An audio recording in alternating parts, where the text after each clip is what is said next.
trolling Senator Elizabeth Warren as a snake, and in post after post, labeling Mayor Pete Buttigieg a rat. Two victims of this tell CNN they were so afraid of the online attacks they faced, they don't even want us to describe the circumstances for fear it would start up again. They both just questioned the politics of Bernie Sanders in a public setting, and their personal lives were exposed and attacked. Well, just what Nick said, I think that's right. I mean, there is no Democratic establishment anymore. There's not even a Democratic Party anymore. The Democratic Party is a meaningless notion that the party, like the Republican Party, has been hollowed out and privatized to a large extent. There are Democratic elites, and so when we're talking about the Democratic establishment, we're really talking about a bunch of people that Nick also knows well, which really means Democratic donors. This is the most important election in the history of our country. This election is the most important in the modern history of this country. The election in 2020, without hyperbole, is going to be the most important election this country has undergone in over 100 years. Not a joke. This November's elections are more important than any I can remember in my lifetime, and that includes when I was on the ballot. There are just 8 days left in what is the most important election of our lifetime. Where did you guys come to a conclusion about why Clinton had such a hard time just owning that she did something wrong with the email server?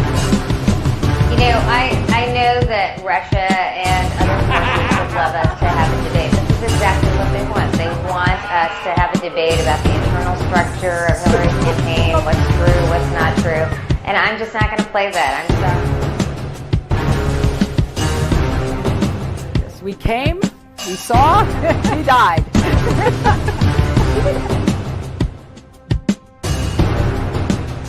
I was the CIA director. We lied, we cheated, we stole. It's like we had entire training courses.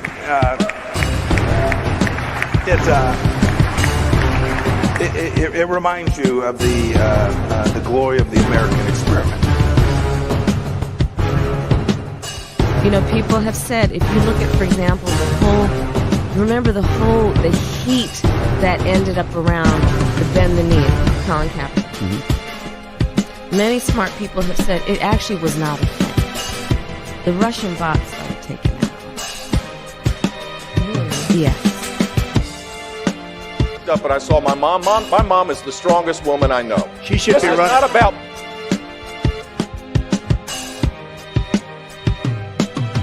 If you're like me, one of the millions suffering from pain caused by migraine, Nurtec ODT may help. It's the only medication that can treat a migraine when it strikes and prevent migraine attacks. Trump and the Republicans lose on Tuesday, and if they lose badly, it's not going to be because of the left, whatever that means. It's not because of the 50 Antifa black mask guys who roam around the United States breaking windows and committing mayhem, most of whom are probably paid police informers. Most of whom are probably paid police informers. Rudy Giuliani, there's only three things he mentioned in a sentence: a noun and a verb and 9/11. I mean, I'm going to try to get through this. Thank you for what you did 3 years ago today. And I went to Wall Street in December of 2007, before the big crash that we had, and I basically said, cut it out. And now I want to hand it over to the president of Ukraine, who has as much courage as he has determination. Ladies and gentlemen, President Putin.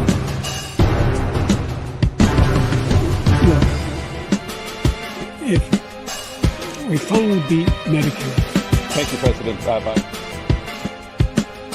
This version of Biden, intellectually, analytically, is the best Biden ever.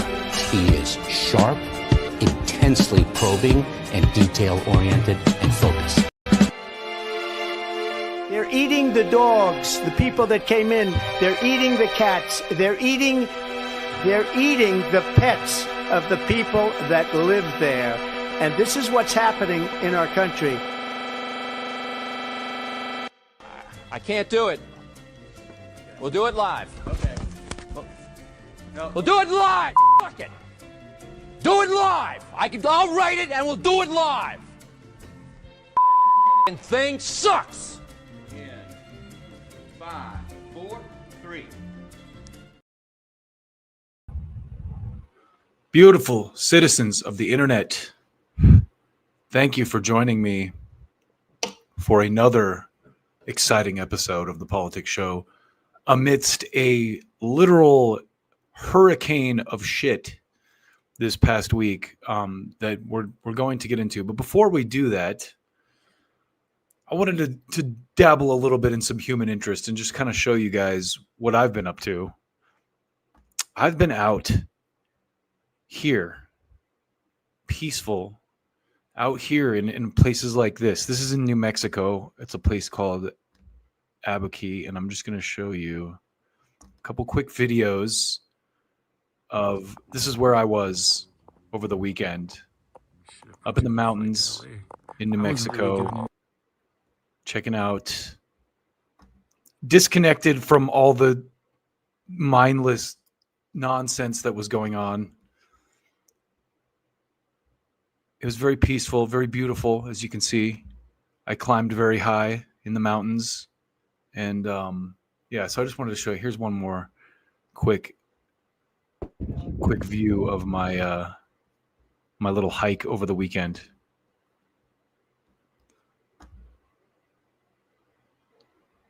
Pretty cool terrain. It's crazy to me being in an area like that, how much land there is in the United States that's still completely untouched and undeveloped. And, you know, obviously I want to keep it that way. But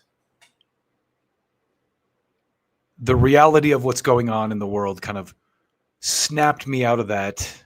And here we are with another political assassination on our hands. You know, I was not a fan of Charlie Kirk's, but I didn't really have any strong feelings about the guy one way or another, if I'm being honest.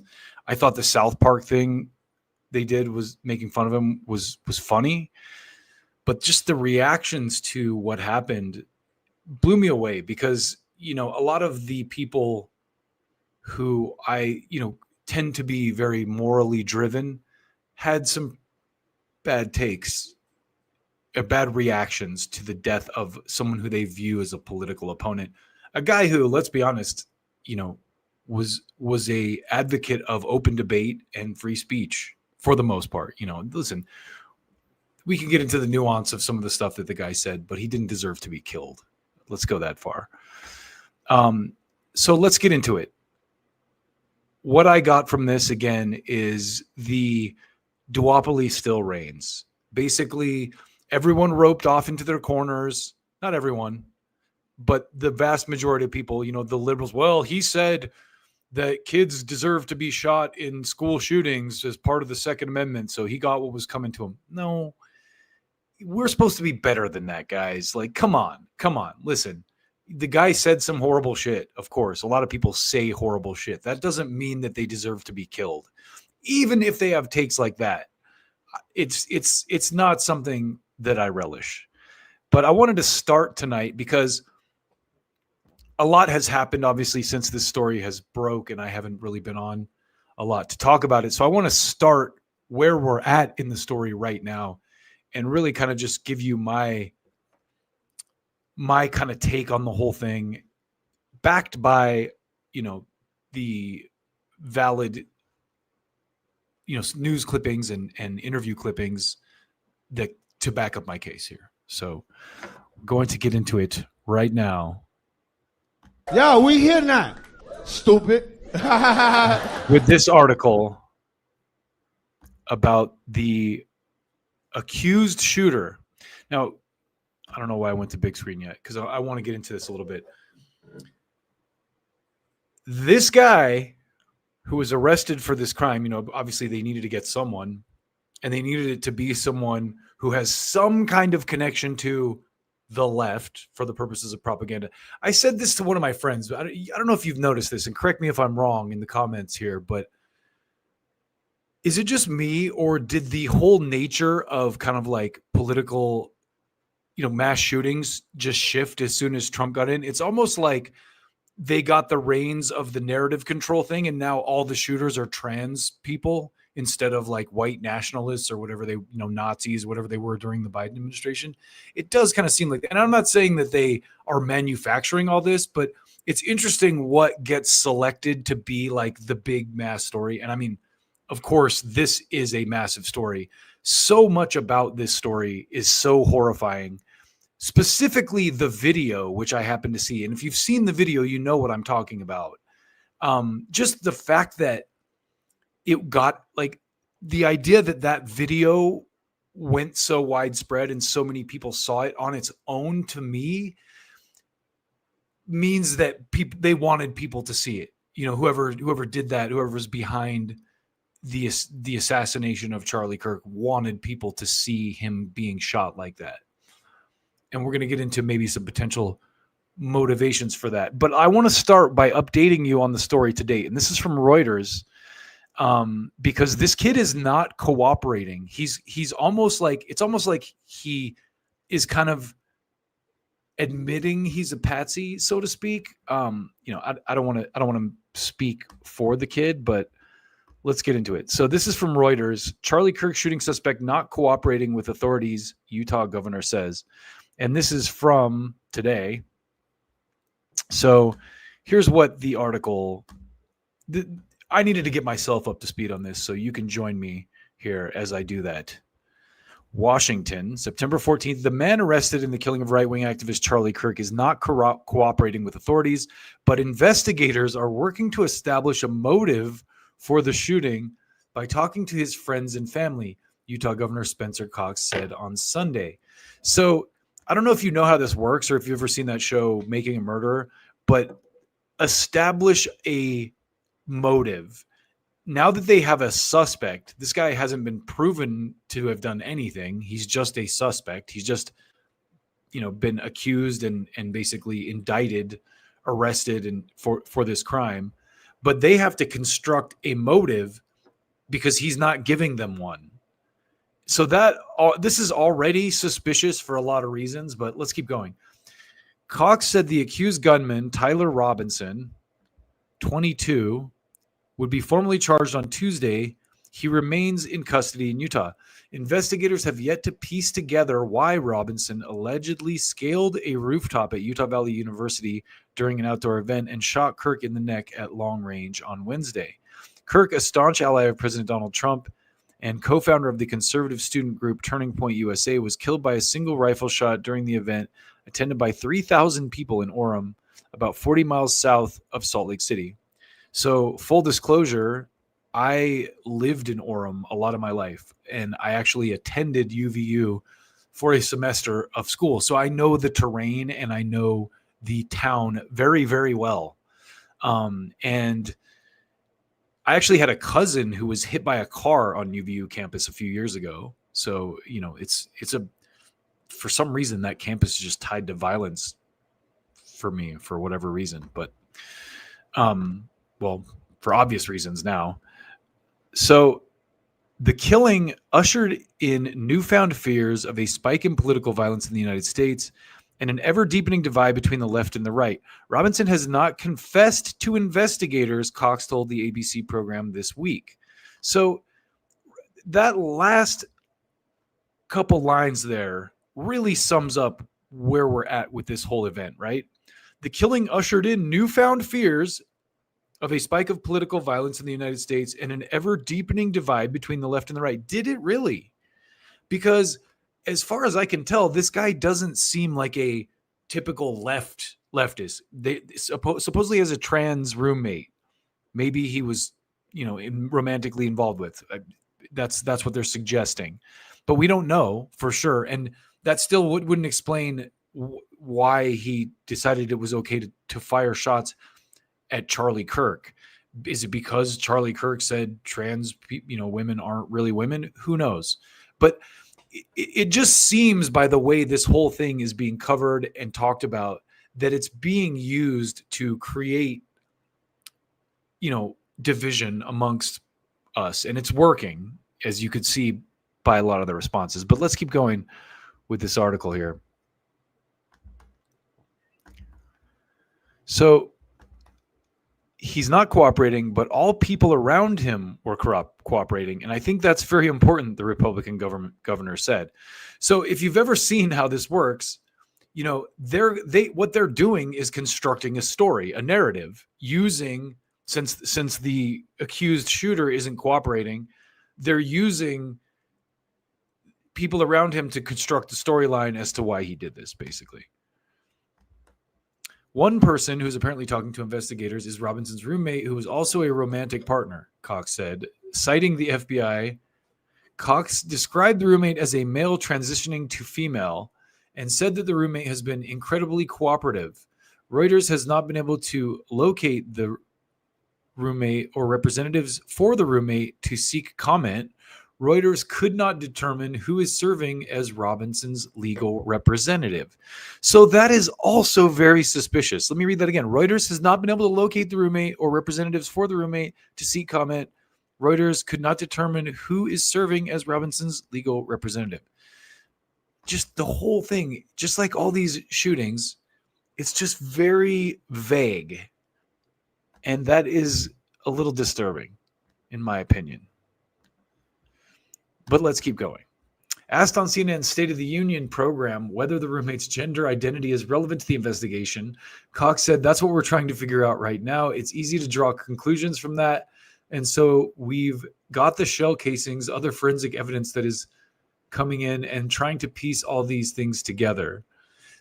Yeah, really. Like someone wrote trans rights. He wrote like trans rights or some weird shit on the bullet casings, apparently, which also suspicious.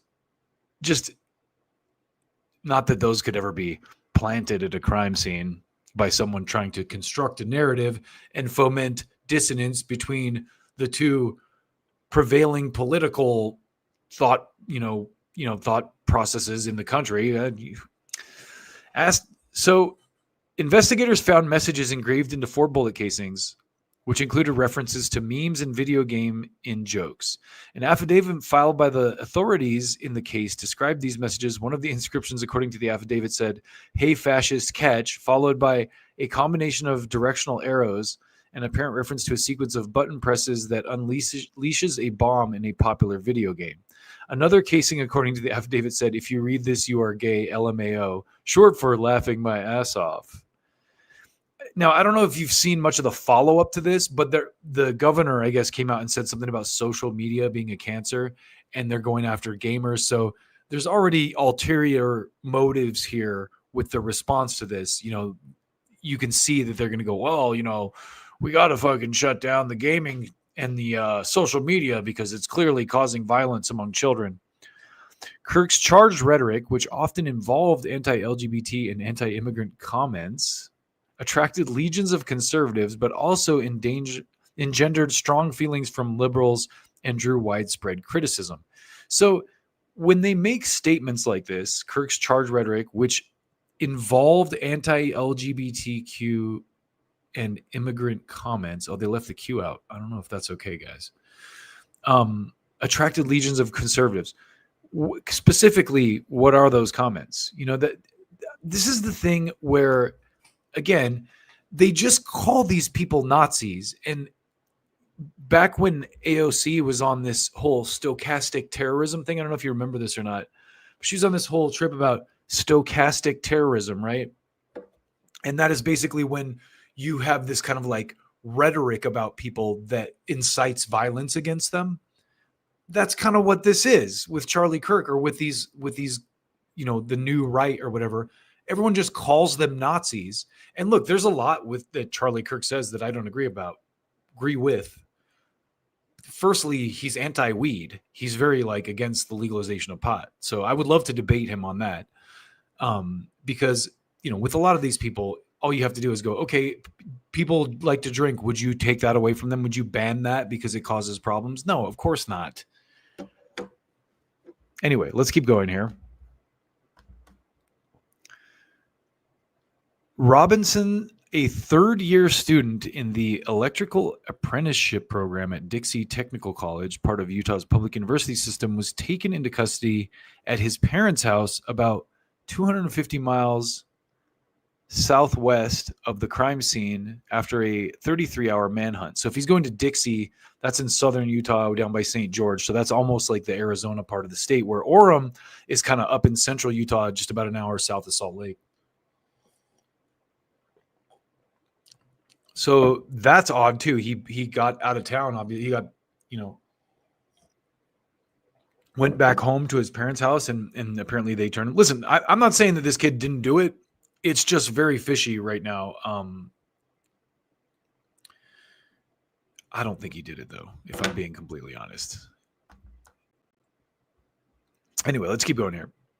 A couple more interesting pieces of this before we move on to some of the other things I have for you here. Investigators search for motive. Relatives and a family friend alerted authorities that he had implicated himself in the crime, Cox said previously. While Robinson was raised by religious parents in a deeply conservative region of the state, his ideology was very different than his family, Cox said on Sunday on NBC's Meet the Press program, without going into specifics. State records show Robinson was a registered voter but not affiliated with any political party. A relative told investigators that Robinson had grown more political in recent years and had once discussed with another family member their dislike for Kirk, his viewpoints, according to the arrest warrant affidavit. Robinson was not a fan of Kirk's, Cox said on Sunday. Clearly, the killing has stirred outrage among Kirk's supporters and condemnation of political violence from some across the ideological spectrum. Anyone with any kind of, conscience or empathy is, doesn't want this to happen and doesn't celebrate it in any way whatsoever. The problem is on the left, Trump told reporters Sunday. A lot of people that you would traditionally say are on the left are already under investigation. So again, I feel like, in general, this whole left versus right thing is dead. And a lot of people know that, and we're going to get into this a lot more throughout this broadcast. But this just seems too convenient of a thing to rile people up again. And all the worst people were like, this is war. This is, the left is so violent. All the dumbest. Oh my God. If you believe that some kind of blue-haired transgender activist did this, the other thing that is mind-blowing to me about this, the way that is how 5 minutes ago, conservatives rightly questioned the media for January 6th, for COVID, for Russiagate, for just the way that they framed Donald Trump in general. But when it comes to this kind of stuff, a leftist guy with a trans girlfriend did it because he hates Charlie Kirk because Charlie Kirk said girls can't have dicks. Really? And that's why, at the beginning of this, I wanted to open with this piece just to show you that this guy is not cooperating, which also makes me suspicious that maybe he just said he did it for attention or something, because it really, and they needed someone to they needed someone to crucify for it to get the public calm. We'll find out, I guess. Actually, we probably won't find out, if I'm being honest. So,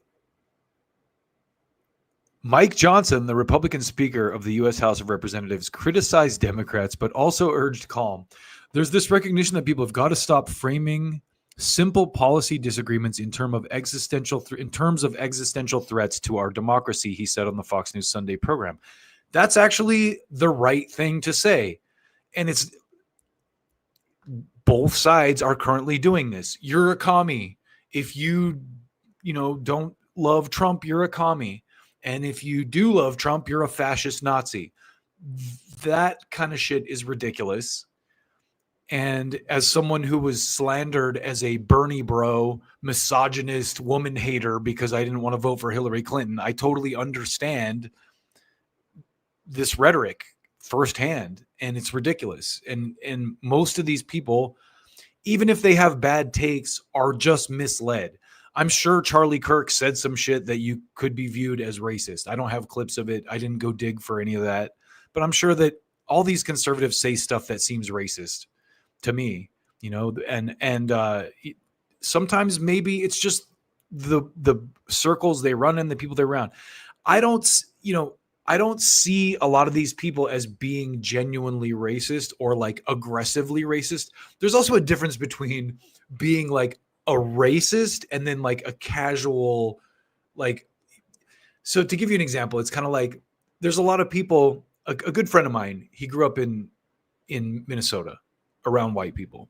And it wasn't until he moved into the city that he was around black people and kind of understood, or people that weren't white, milky white fucking farm people, and had an understanding of other people's, station in life and how they are, and like met people that he had never met before. So he admitted to me, he's like, look, I was casually racist because I just didn't understand anything but how I grew up. And I think a lot of people are that way. It's not that they're like violent, hateful racists.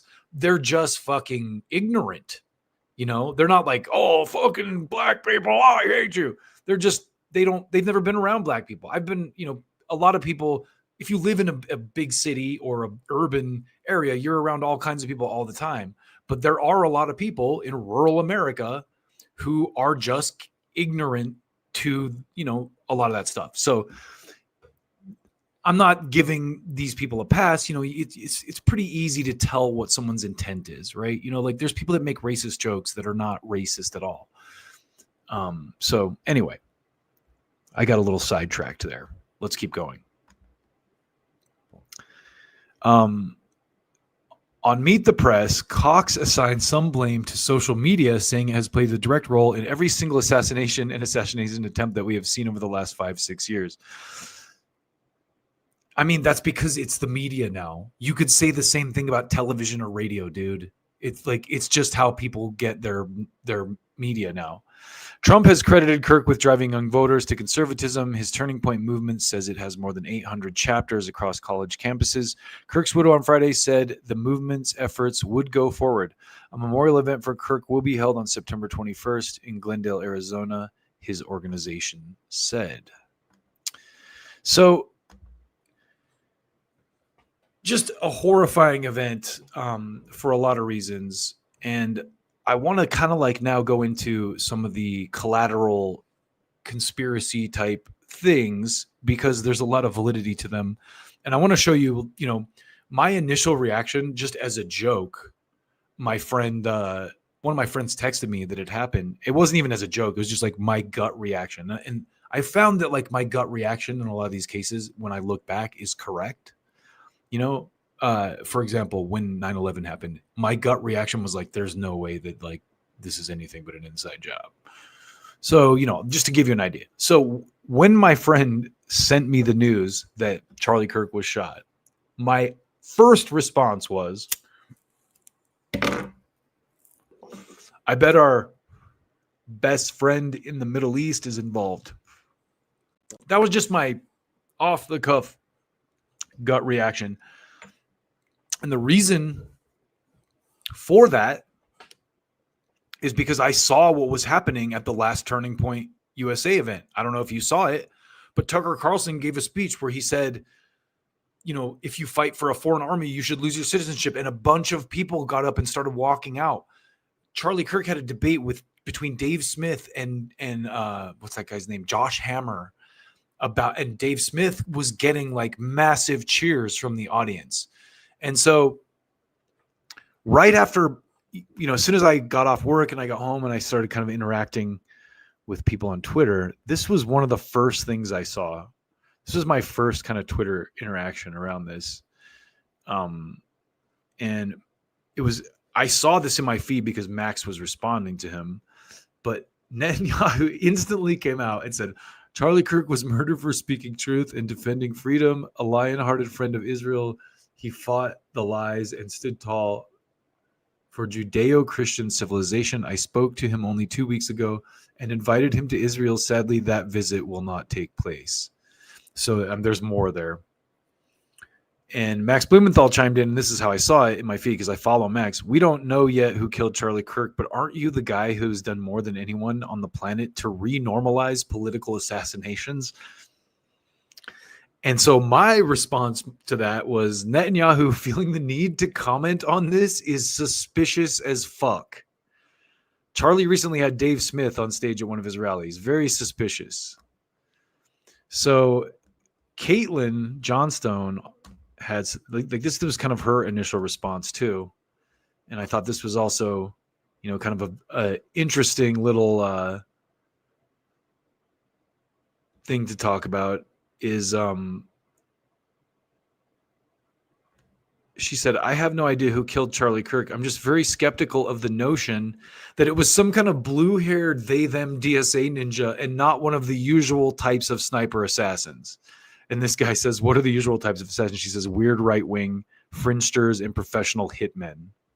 Yes. That was not a shot that a kid like that, who's just some gamer kid, typically makes. So, and the fact that he's not playing nice and not just going like, yep, it was totally me, I did it all, and now he's suddenly might not be the guy is also curious.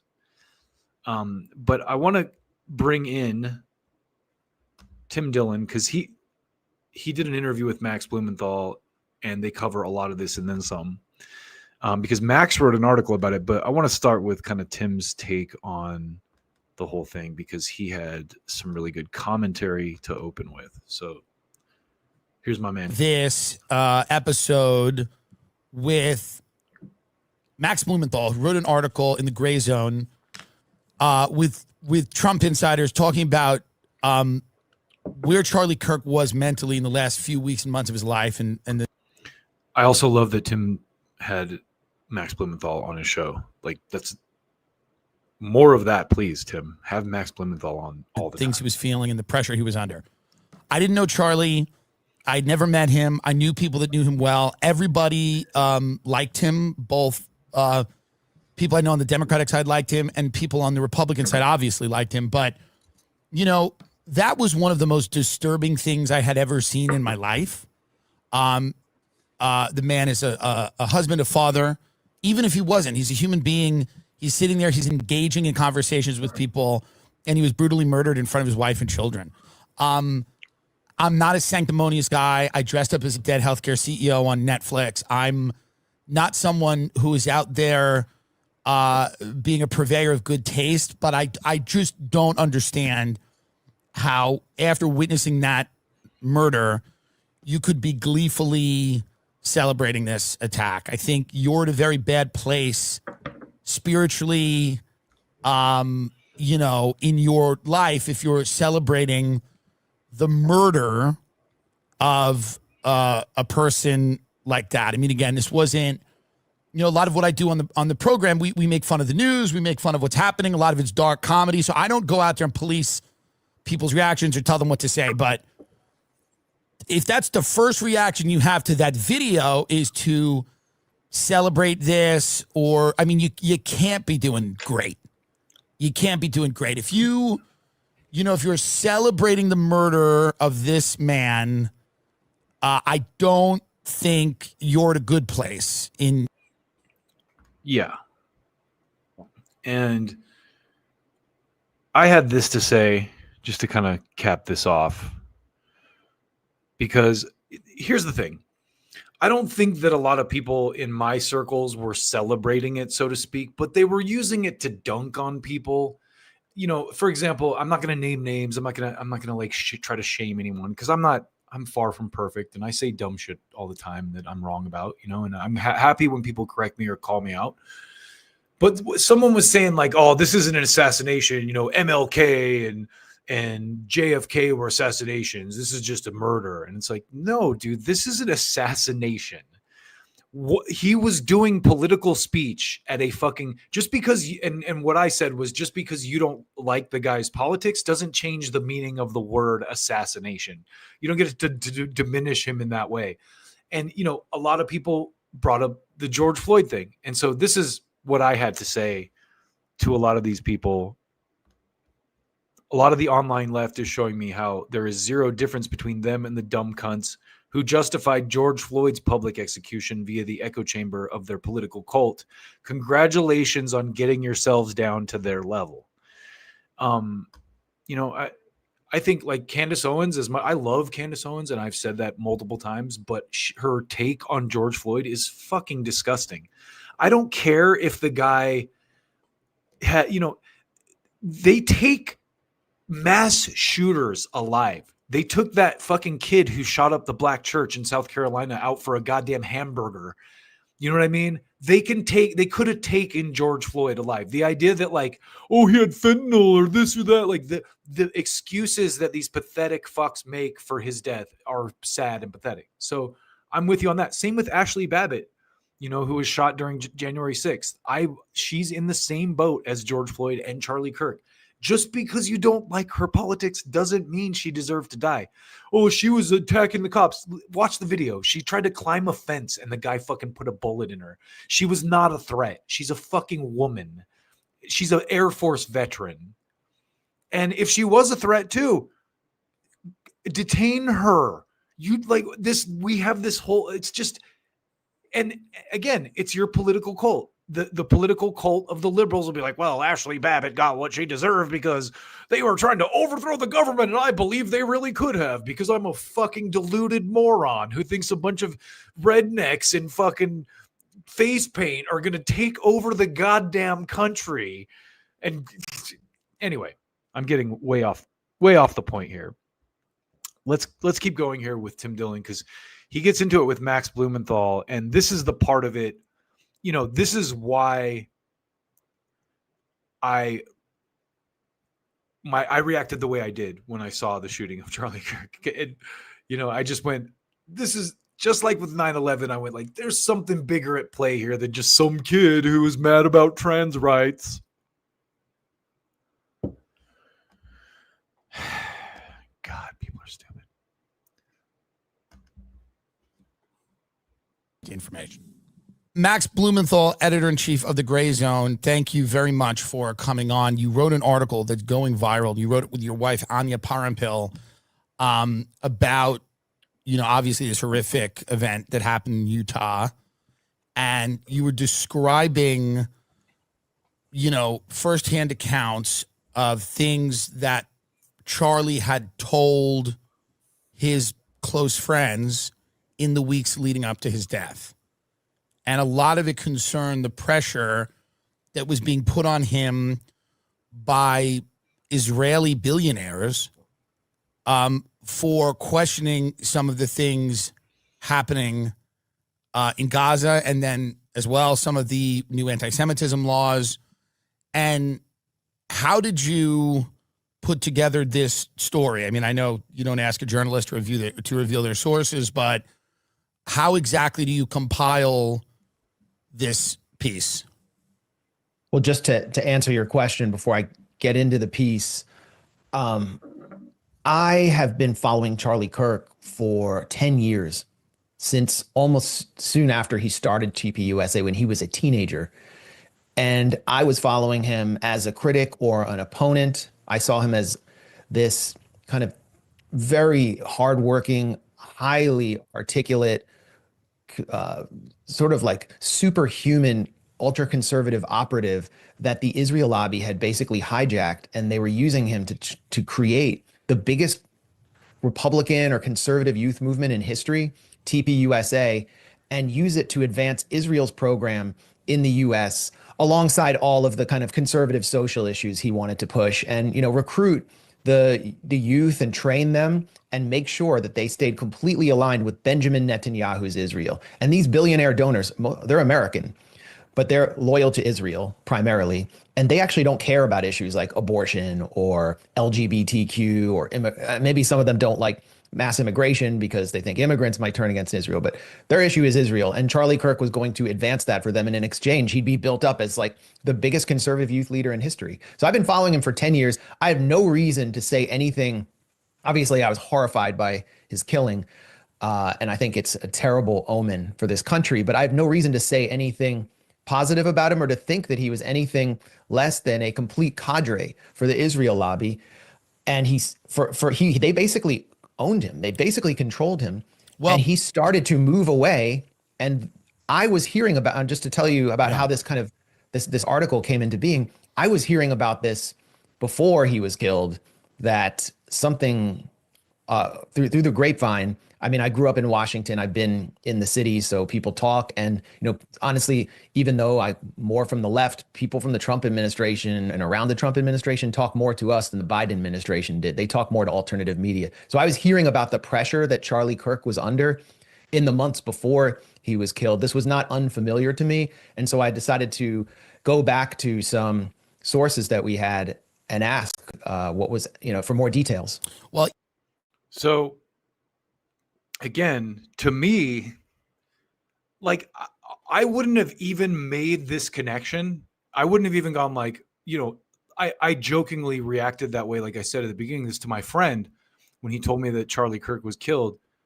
But it would have stopped there if I hadn't seen that tweet from Netanyahu. It's like a guilty conscience. Like, he can't help but, like, why does he need to comment on that? That it's like, it's just so odd that he came right out and was like, oh, Charlie Kirk, he was about to come to Israel, but now that's not going to happen, sadly. It's almost like he's just oh, it's so fucking creepy. I'm sorry. It's very creepy. Anyway, here's another.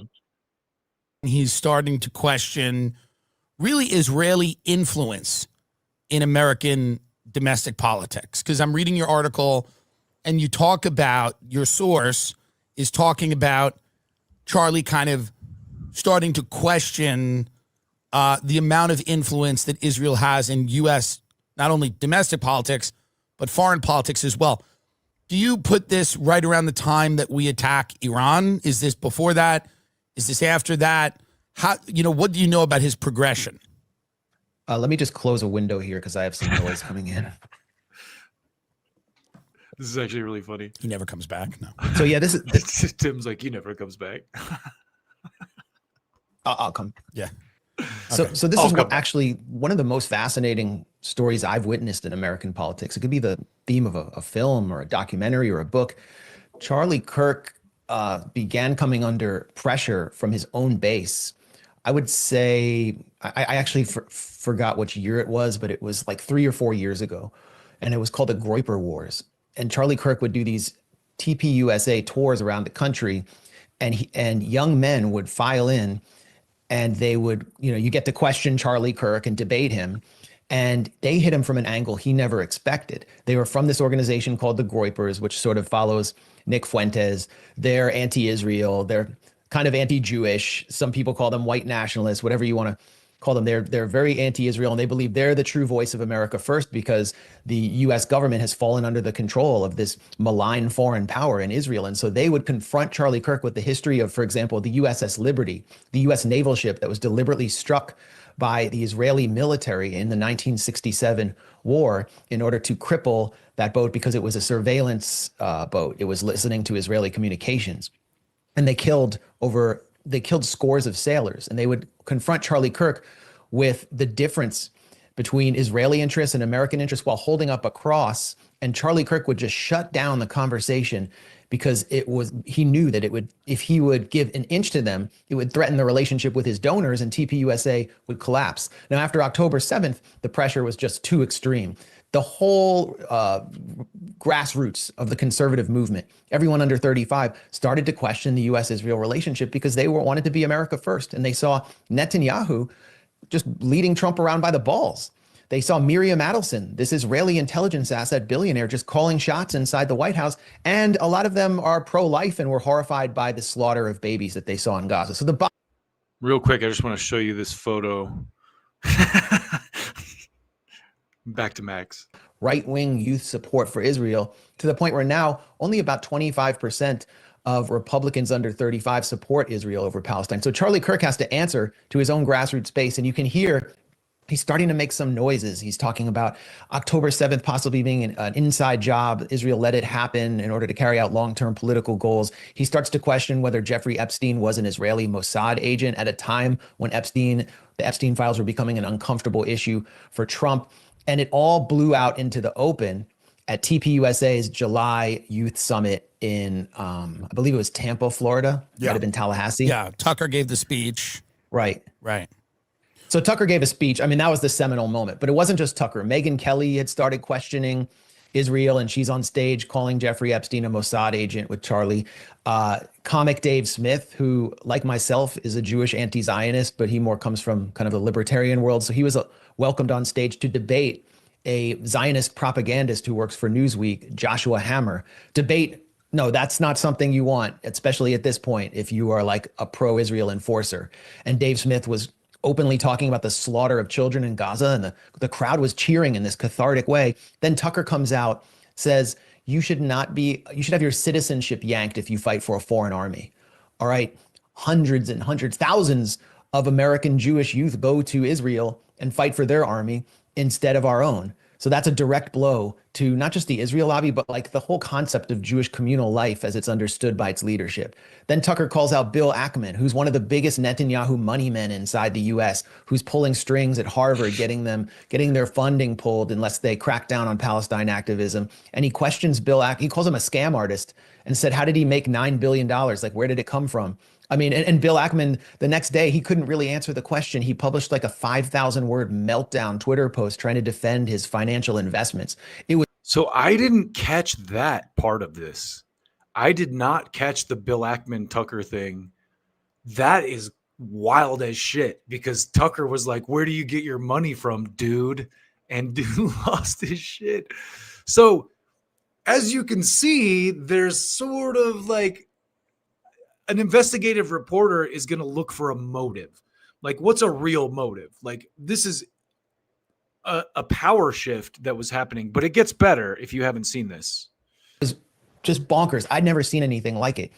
And it was all Charlie Kirk's fault for giving basically the people what they wanted. And after that, he started getting publicly attacked. Ben Shapiro and Mark Levine, the two biggest Zionist enforcers in the media, who are very close to Netanyahu, biggest forces lobbying Trump to wage war on Iran, went off on TPUSA, said we can't be having a Big Ten if it includes kooks. Laura Loomer, we all know who she is. She publicly attacked Charlie Kirk and said he basically had to step down. He was getting attacked in pro-Israel media. What we didn't know, which I learned, is in private, the pressure was even more intense. He was being bombarded with text messages. And at some point, Netanyahu personally called him and offered to basically fund his organization to new levels that he never even imagined, which meant, Zionist Israeli takeover, complete like recapture of TPUSA, an organization they basically helped create. And Charlie Kirk turned him down. Now, after Charlie Kirk was killed, we know that Netanyahu wouldn't stop posting about him. Like minutes after he was killed, when his body was still warm, Netanyahu was posting about him, interrupting his 7-front war in the Middle East and his global assassination spree, where he's trying to kill people even inside a U.S. ally in Qatar. Can you remember any time that in the history of a political assassination that the leader of a foreign government has come out to deny that they were behind it? I mean, I've never seen anything like that. Right. I mean, it was, so Netanyahu has to ultimately deny that Israel was involved in an interview on Newsmax with Greta Van Susteren. Newsmax is another like institution that Israel controls. Its CEO, Chris Ruddy, was just in Israel with Netanyahu, basically shining his shoes in public. So Netanyahu goes there. This is why I love Max too. Every time I listen to Max talk, I learn something. I had no idea about Newsmax. I mean, you could probably give a wild guess, but we know based on reporting that, Alan McLeod has done about how much control there is of the kind of legacy media, but those tentacles are in alternative media too. You know, people like Laura Loomer and that misfit patriot guy on Twitter are paid assets in the same way that the Democrats had that. I forget what the thing was called. This is a valid comment too. This guy says, how many of these radical voices actually make up the population? 5%. Honestly, so much of it is robots. There's so much of the Democratic influencers. I don't want to go too far down this side road, but if you look at people like Kyle Kalinske or Brian Tyler Cohen or what's that guy, Harry Sisson, those guys like will tweet something and it will get like 50,000 likes. And I'm like, who the fuck is following those guys? Bots. So there is, especially on social media, the extreme voices are small. And so I wouldn't doubt that there were a lot of like, Midas Touch or Lincoln Project bot farms amplifying the worst voices, trying to create division so they can fundraise. And says, this is like to accuse us of killing Charlie Kirk or having a role in this is like a medieval blood libel and the Holocaust. And when Netanyahu says that, it probably leads some Gentiles to wonder if there was something to those blood libels. I mean, when someone that sleazy and that blood-soaked links innocent Jews to the murderous campaign that Israel's carrying out, it's bad. It's actually bad for the Jews when he says that. But I've never seen anything like this. And I've never seen anything like what Netanyahu was doing relating to a tragedy or a crime in the United States since 9/11. Netanyahu blamed Muslims for Charlie Kirk's killing explicitly on Fox News. He was trying to milk it as much as he could, but it blew back on him because he's become a prime suspect. But after 9/11, Netanyahu said in comments widely reported in Israeli media, you can look this up, he said 9/11 was good for Israel. And it's the same way that he saw Charlie Kirk's killing as being good for Israel. He thought he actually probably thought a Muslim was responsible. And he thought he could blame the left and the Palestine Solidarity movement and get them shut down by the FBI. And so in a way, he was kind of thrilled by what had happened.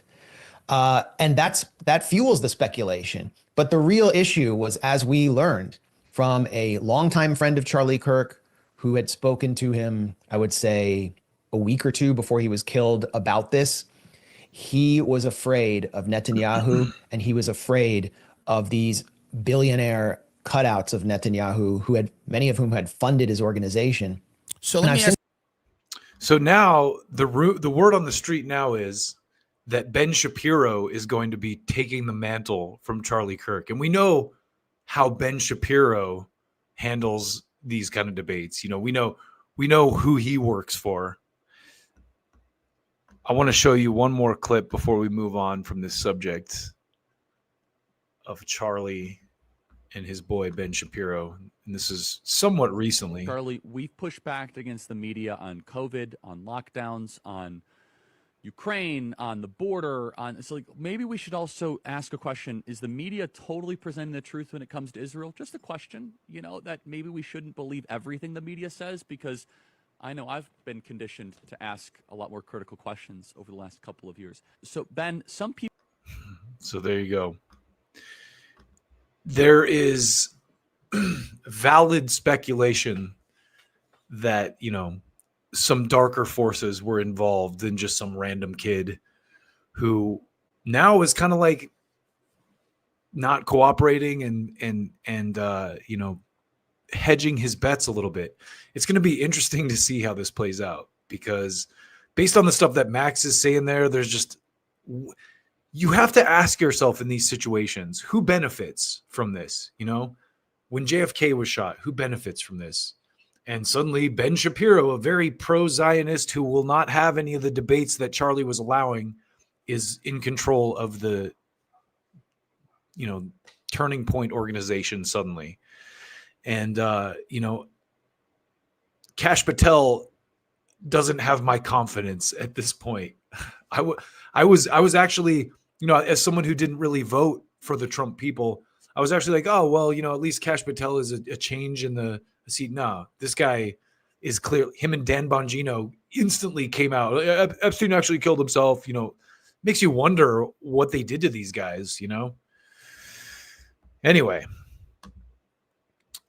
let's close this out with a little bit of a song from this dude, Jesse Wells, which I thought was good. I think it's not the whole song, but it's a good way to kind of top this off. The bold talk, the venom, the hate and the lies. No one should get killed, no blood should be spilled. Charlie shouldn't have died. Well, you can't hate the gun and love the gun that shot your rival. You can't be kind and wish hate upon a child. Everybody's gotta say what they're needing to say. As soon as they're needing to say it, the freedom to speak, to be a freak, and the freedom to say you hate it, and have a big old conversation. I heard laughing, I heard glee, but it could have been you, it could have been me.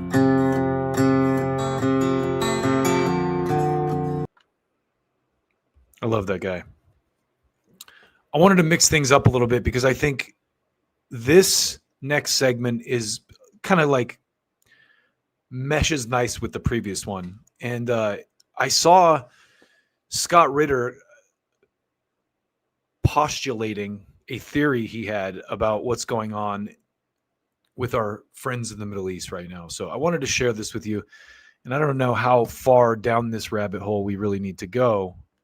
But there's definitely some interesting points being made here. And I think it's worth a look. So let's watch it and talk about it.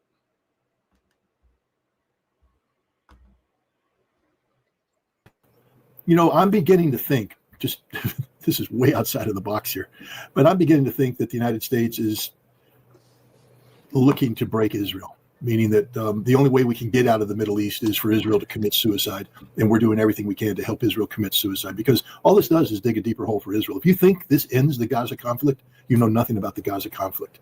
If you think somehow that the Hamas fighters in Gaza are going to go, oh my God, they just blew up our delegation in Gaza. Yeah, so he just to give you some context, he's saying if you think this ends the Gaza conflict, what they just did by setting up a negotiation in Qatar and then attacking it, you don't know what's going on. It's time for us to consider surrendering. They won't surrender. This is breaking Israel. This is destroying Israel. This is destroying Israel's credibility. This is hastening the divorce that's ongoing between Europe and Israel, between the rest of the world and Israel. And look at what Donald Trump said the other day. He said that the Israeli lobby is losing control of the American Congress, that the influence they once enjoyed is shrinking. So why, if that's the case, if your job is to strengthen your ally, why would you do something like this to just further undermines that, destroys the credibility? There's a new national security strategy document that's on Pete Hegseth's desk, and it talks about basically creating Fortress America. It talks about the number one priority is the American homeland. In order for us to focus our resources on the American homeland, we need to disentangle ourselves in Europe, and we need to disentangle ourselves in the Middle East. And the more I think about it, it just sounds to me like Donald Trump's creating a pathway for disentanglement by basically breaking Israel, because there's no other way to justify this. This isn't good for Israel. I mean, this is good for Laura Loomer. This is good for the wackos that are out there spouting Islamophobia, and anybody who dares speak out in defense of peace and who's not 100% on Israel gets Loomered, and they get removed and they get harassed. It's good for them, but how is this good for Israel? Name me one way this benefits Israel, and it doesn't at all. This digs Israel into a deeper and deeper hole. And if the goal of the United States is to disentangle themselves from the Middle East, this is the exact opposite, unless you've picked the path of least resistance, meaning let Israel be Israel and let Israel break itself and let Israel deal with the consequences, because there will be consequences. That is an interesting take. A lot of people would say, oh, Trump's not smart enough to do that. I don't think it's all Trump, to be honest, but it's definitely an interesting thought process. Now, the cynic in me is like, no way. When it all comes down, we'll end up being the ones who bail everyone out. But who knows? Anyway, Alex gets into some finer points here that are really good as well. So we'll keep going. So, Alex, in terms of consequences, how do you think Hamas will respond? Could they? Because this is a pretty big escalation, at least in my view, striking the peace negotiators in Qatar. There's some people speculating that Hamas could respond by maybe executing prisoners or declaring they will continue the war and they no longer seek peace? Or could we see a more positive outcome where Hamas instead capitulate and accept any peace deal that they get on the table now that they really have no leadership left, at least no leadership when it comes to peace negotiations? No, I mean, I don't see how that we can get anything positive from this. I mean, I don't think you're gonna have any part of Hamas say, okay, we're done. Let's end this. We have no more negotiators. We have no more leadership. Fine, whatever you guys want, we'll agree to it. You're not going to get that. That's not where we're going. We're going in the exact opposite direction. That's where we're going, the exact opposite direction. I mean, the Israeli leadership, the U.S. leadership, they're in panic. I mean, I think this, this may be seen as a decisive, strong move, peace through strength, and all of that stuff. Maybe it fits into that narrative, but it's the exact opposite. This is a sign of panic. If you look at it. Through a geopolitical lens, it is a sign of panic. A sign of strength and confidence would be to negotiate this, to engage in diplomacy. That would be a sign of a strong country, of a confident country, of a country that's on the right side of history. He actually, he's nailing it right here. But also listen to the example he gives, which is just pouring salt in the wound here. What about the people that claim that Israel doesn't seek peace? That's why they did this. Maybe Hamas was close to accepting a peace deal, and that's why they struck the negotiators. Well, they're not seeking peace. I mean, you're not seeking peace when you go after the negotiators. But that's why it's a sign of panic. Because if you were confident in your position, if you were confident in your place in the region, you would go for the negotiation, wouldn't you? If you're confident in your trajectory towards victory, that you have secured a victory, you would try to negotiate it. Look at how Russia is approaching that conflict. Russia is talking about negotiations. They've actually presented a peace plan. I mean, the collective West media doesn't talk about it, right? They never mention, June 2024 root causes. But Russia is confident in its military strategy. It's confident in its plan if it has to execute that military strategy. But they are telling the United States, yeah, if you want to talk, we have a proposal so that we can end this thing on a diplomatic basis. Israel's not taking that approach. The United States is not. It's funny watching the dynamic with Ukraine too, because Zelensky is one of the main cogs, and Europe. That they're getting money out of this somehow. It's just like Afghanistan. They cannot. With Zelensky, he's probably also in danger. Aside from the money train ending for him, he's also got Ukrainian nationalists at his throat, and if he gets knocked out of there, his life is probably in danger. So that's the other side of it. But anyway, total sidebar there, but valid points that Alex is making here. If you're in a position of power, you don't have to take these kind of like drastic measures or do these like kind of really panicked attacks and stuff. And he gets a little more into the details here, so I'll shut up and let him finish. So working with Israel to take that approach. What they're saying is the exact opposite. We're just going to continue decapitation strikes. And every time we schedule some sort of a negotiation, it's a ruse. It's a trap. That's the message that they're sending out. But it's a message of panic is what it is. That's how I think a lot of countries are going to interpret this. I think a lot of the great powers, I think that the two big powers, China and Russia, are going to interpret this as a move of panic. So Max Blumenthal, who I interviewed a few days ago, put out a tweet the team just sent me before this interview. I think he's implying that the Trump's peace proposal was just a ruse to get Hamas to all come together for Israel to strike them. So essentially, the US was in cahoots with Israel for the strike. He said 2 days ago, Trump issued a short proposal and warning designed to compel Hamas's exiled leadership to gather in Doha. So essentially compelled them to come together to gather. Hamas said at the time, quote, "It looks like Trump's proposal was written by the Israelis," as you said, Scott. And then when Hamas met today in Doha, USA Defense in Qatar stood down. Scott, you said that as well. Israeli officials have told the Jerusalem Post the US greenlit the decapitation strike, which we've talked about, and continues to imply that it was all planned. It was all planned to be able to wipe out Hamas's leadership in Doha. Alex, do you think it could go as deep as that, where the US was in cahoots from the beginning? Not only was it greenlit the attack, helped strategize with Israel for the attack. Is that a possibility from a military perspective? Is that a possibility? Of course it's a possibility. Of course it is. Scott, from a military perspective, from a political perspective, it's possible, probable, maybe. I mean, I'm very curious to see what the statement is going to be from the White House. I want to see how long it takes the White House to issue a statement, because that's also going to be indicative. The time that they take to issue a statement, it would have been better for the United States. I would have had more confidence in the United States if they had issued a statement right away and said we had nothing to do with this. That would have been an indication that perhaps the United States really did not have anything to do with this, at least with the planning stages or something like that. They're doing it with our weapons, so we always have something to do with it. That's the problem. But it's been a couple of hours. It's been more than a couple of hours, and we haven't had a statement. Yeah, which means that they're thinking about how to approach this.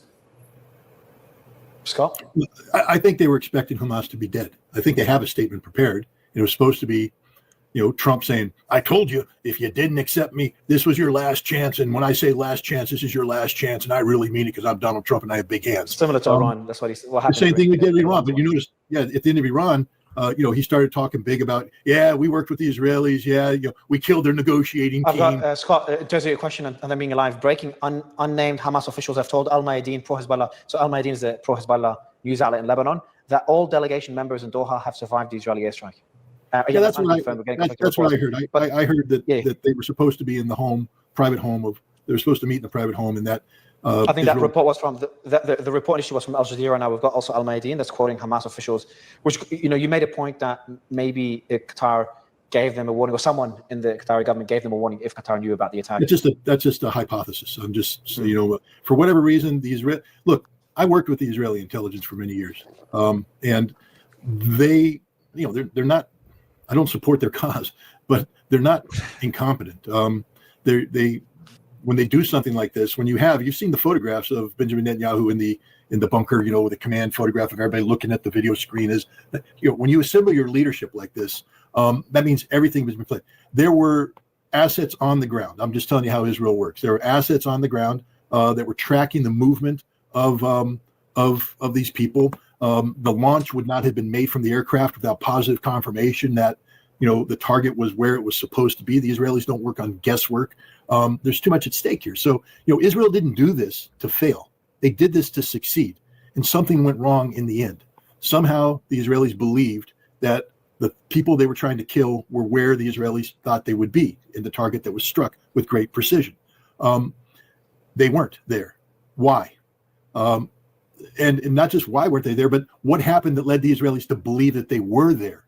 Did vehicles that are normally affiliated with the convoy with travel show up at this facility where there's eyes on the targets saying, got it, issue the code?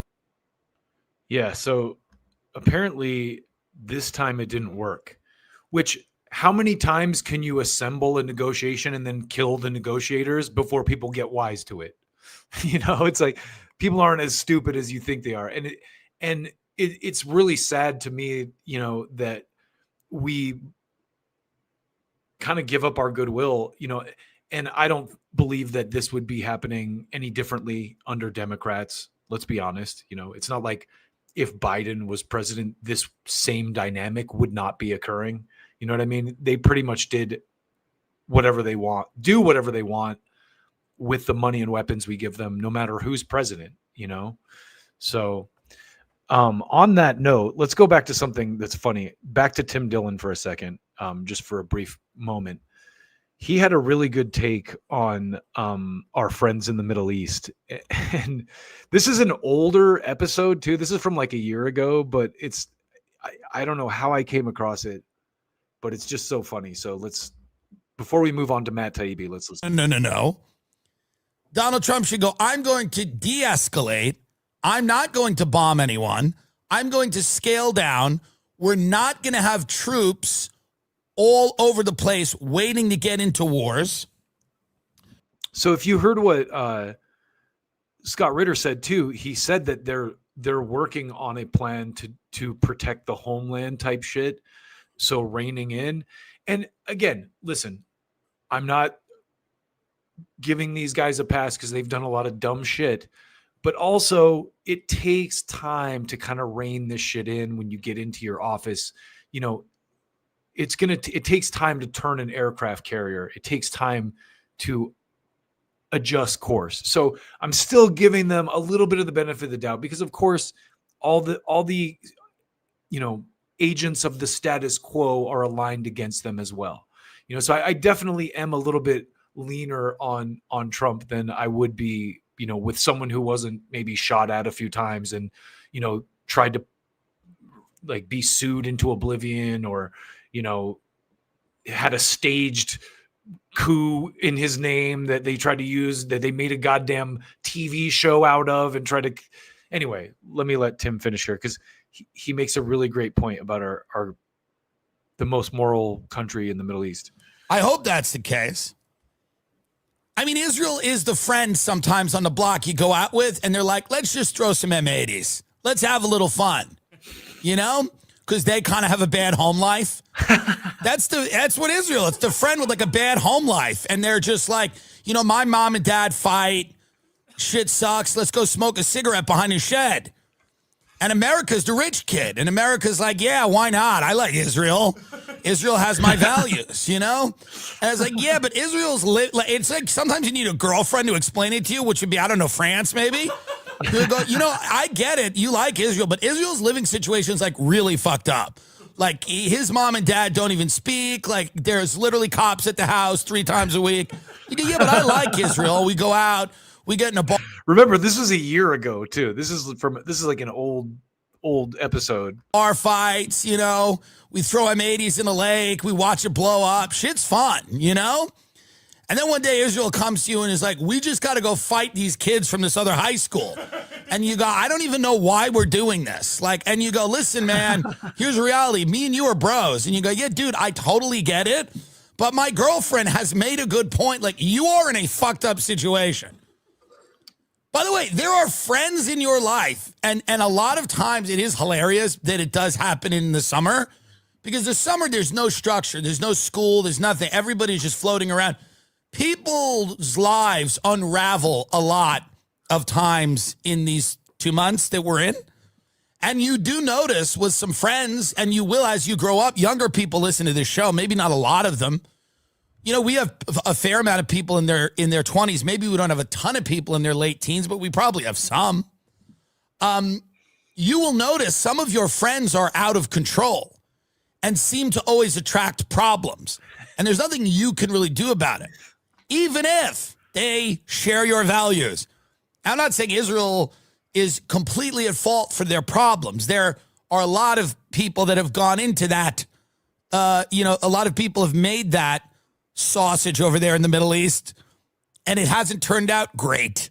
But what you have to do at a certain point is go, hey, man, I'm not going to go fight those kids from that high school with you. It seems crazy. I don't even really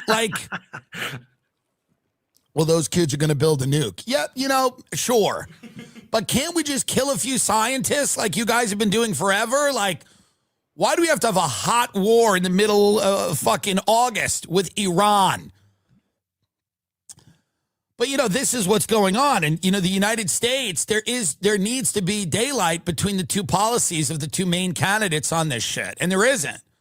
Nope. Because the Republicans so badly want to be the rah-rah tough guy party that it's very hard for them instinctively to go, no.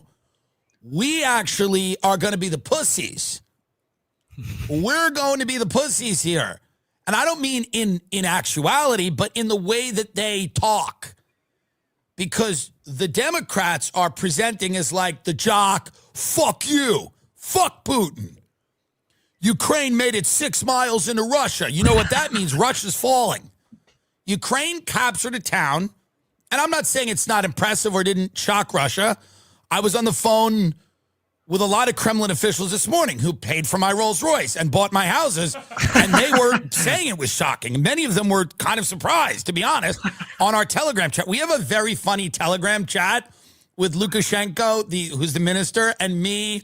And Putin doesn't come in all the time, but when he comes in, he genuinely is hilarious.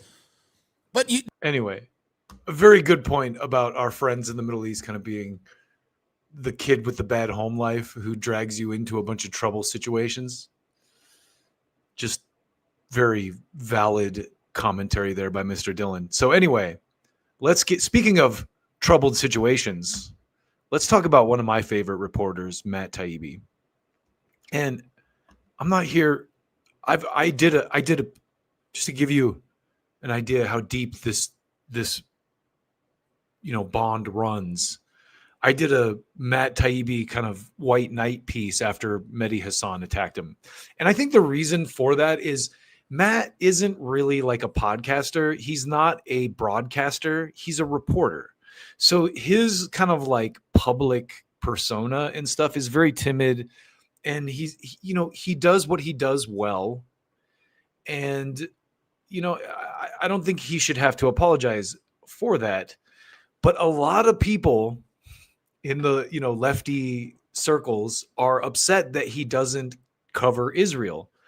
And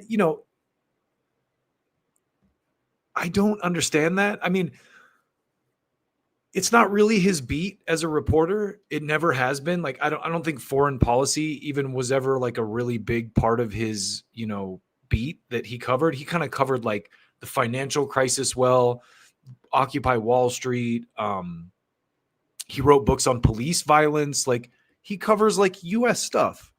And so I saw these people attacking him, and I'm not going to name names again. I don't want to wade into that, like who he said, she said shit, because I'm not perfect either. I say shit all the time that's retarded, and I'm not, going to apologize for it. But, I don't mind being corrected when I'm wrong. And hopefully everyone who's honest feels that way. But I wanted to go over this a little bit just because I feel like Taibbi's being unfairly kind of slandered over this stuff. And it all kind of started when he wrote this article about Barry Weiss taking over CBS. And if you know much about the guy, he knows Barry Weiss very well. He worked with her on the Twitter files. And Walter Kern, I guess, who's his partner on his show, actually worked for her as well. So this is kind of how he set this up. He's like, on Barry Weiss, CBS and legacy media's tears, the jealous losers complaining about Weiss's CBS deals are like spaniels who not only expect their master to feed them, but to cut the canned food in bits. So I think a lot of people viewed this as Matt coming out to like defend Barry Weiss and like she's going to be great.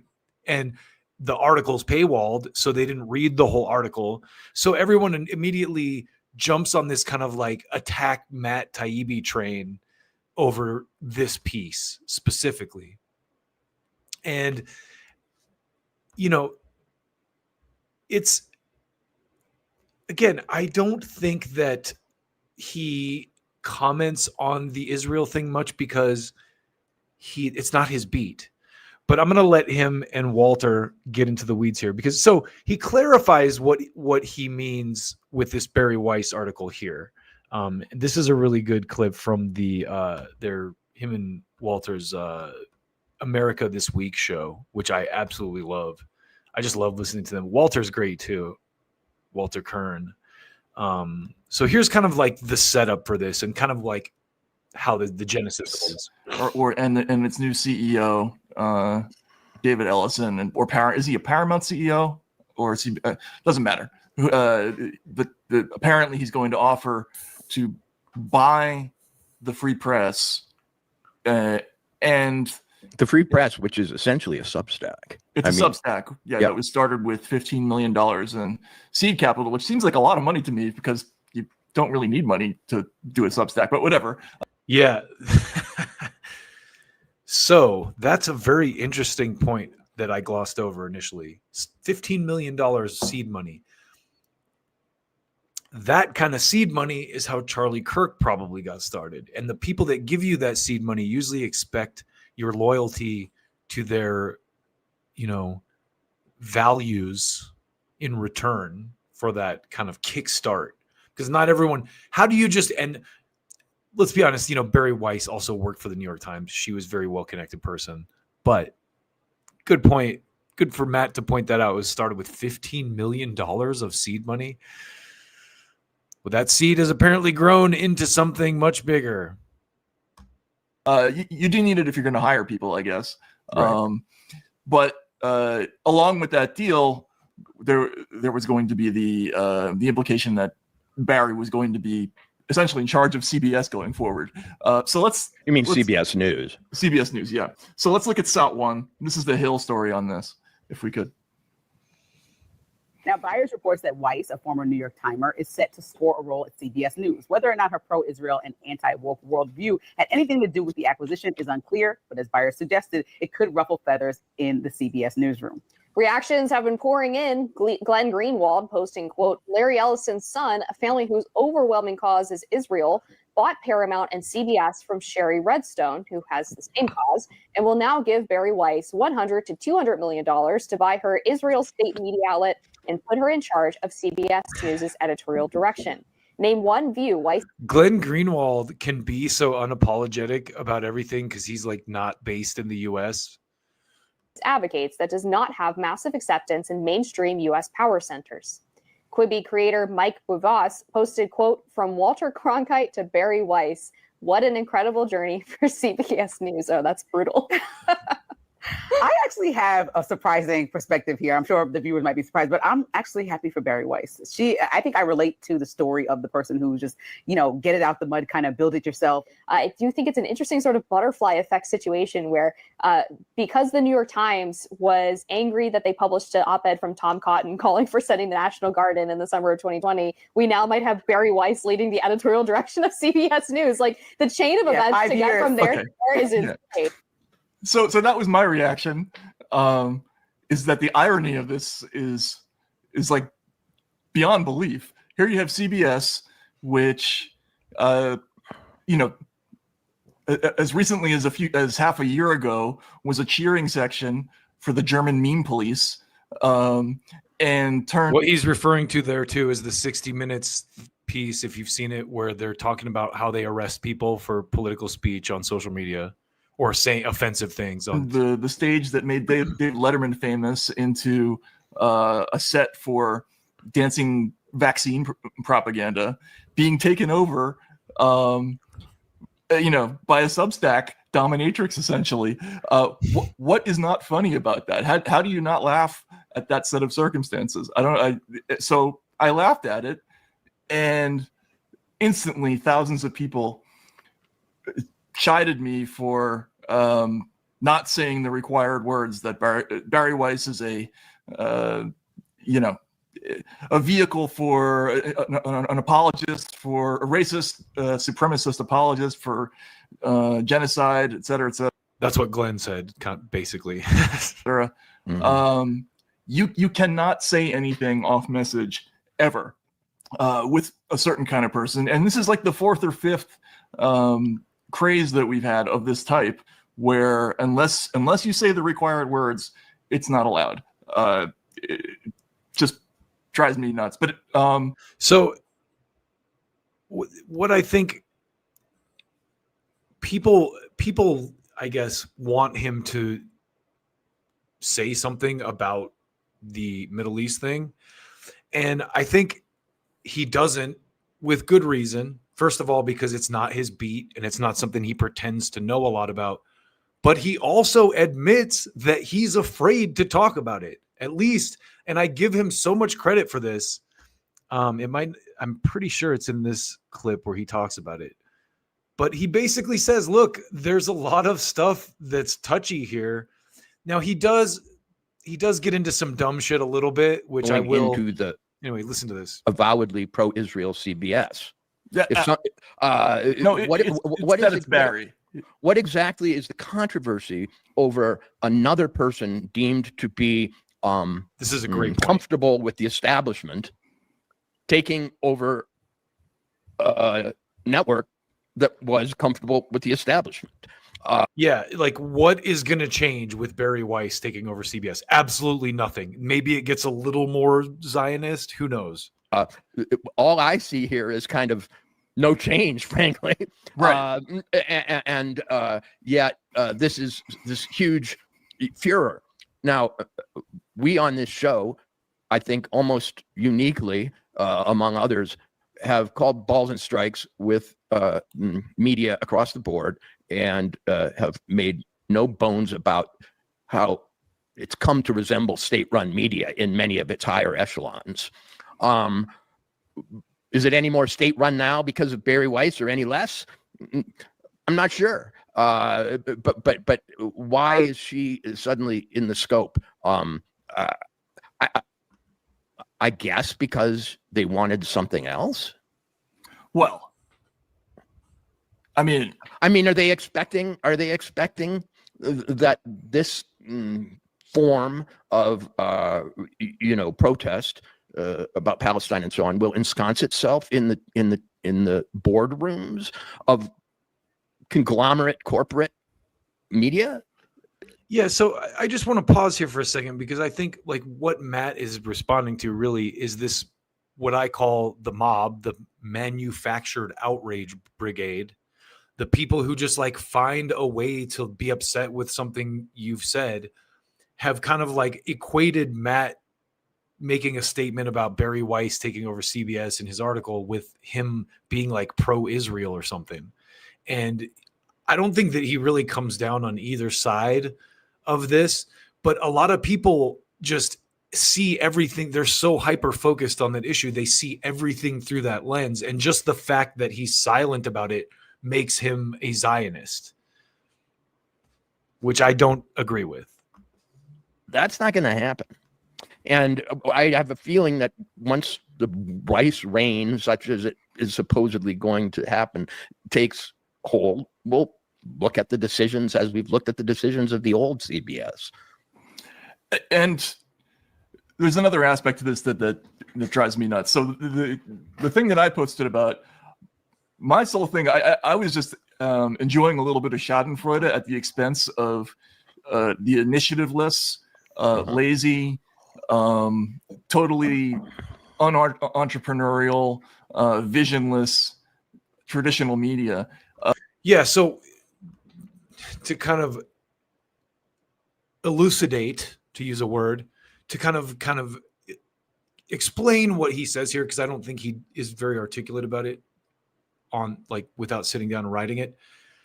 What he's trying to say is he's making fun of the people in established media who are upset that Barry Weiss's Substack got her the gig at CBS, because in the media world, so many people have, just like in politics, have sucked all the right dicks to get to that point where they get something like that.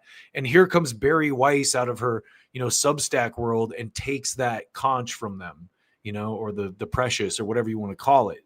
And that's kind of the angle I think he was going with, having read most of the article. It has nothing to do with Barry Weiss being a Zionist or him celebrating her pro-Israel views taking over CBS. As Walter kind of pointed out, is it really going to change much? No, it's probably not going to change anything. Barry did two things that got her in position to get $200 million and run CBS News. One is that she jumped ship from the New York Times at the ethically correct time. When there were staff purges going on at the Times, and the reporters on staff were worried more about which people they could get removed for hidden sins than reporting their respective subjects. Remember that that was when the cancel culture shit was at the fever pitch, and Barry Weiss that's why she was on Rogan, because Rogan respected her for that too. It wasn't just about the Tom Cotton editorial. The New York Times was going after all sorts of people internally. They ended up bouncing Donald McNeil, who was their best health reporter just before the vaccine. Before the pandemic.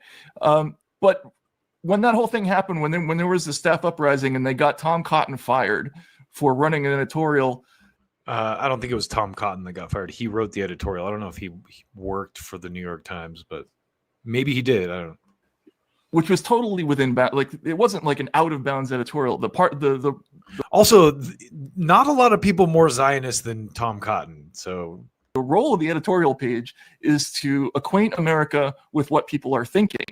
And if you shut off 40 or 50% of the topics that people are thinking, then you don't have a newspaper anymore. You have something else.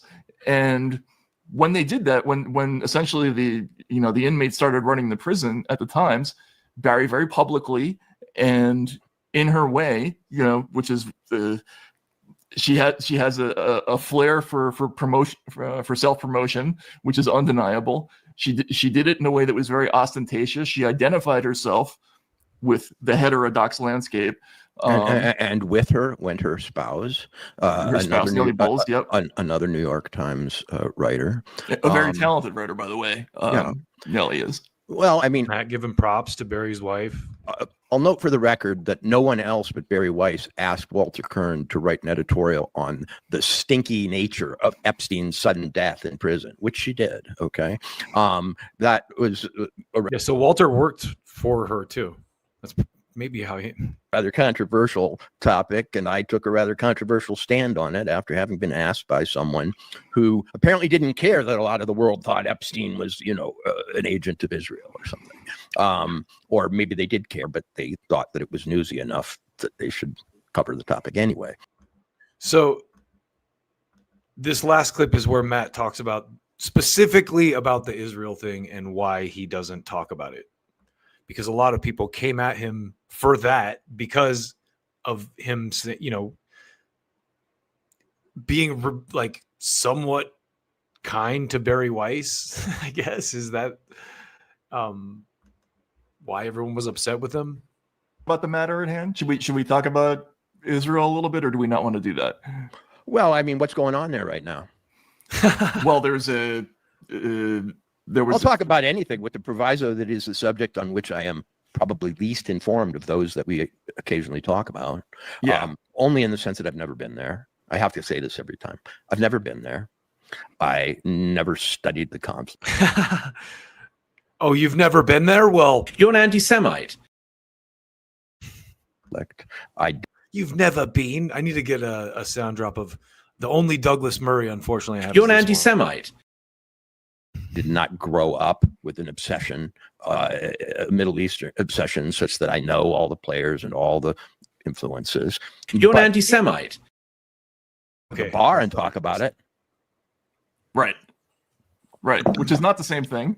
And by the way, I have tried to inform myself further. It's not like I redlined the topic. I haven't. I am very interested in it, but I'm also aware that I live in a world where people who are intensely interested in it and also very well informed have probably precedence over me.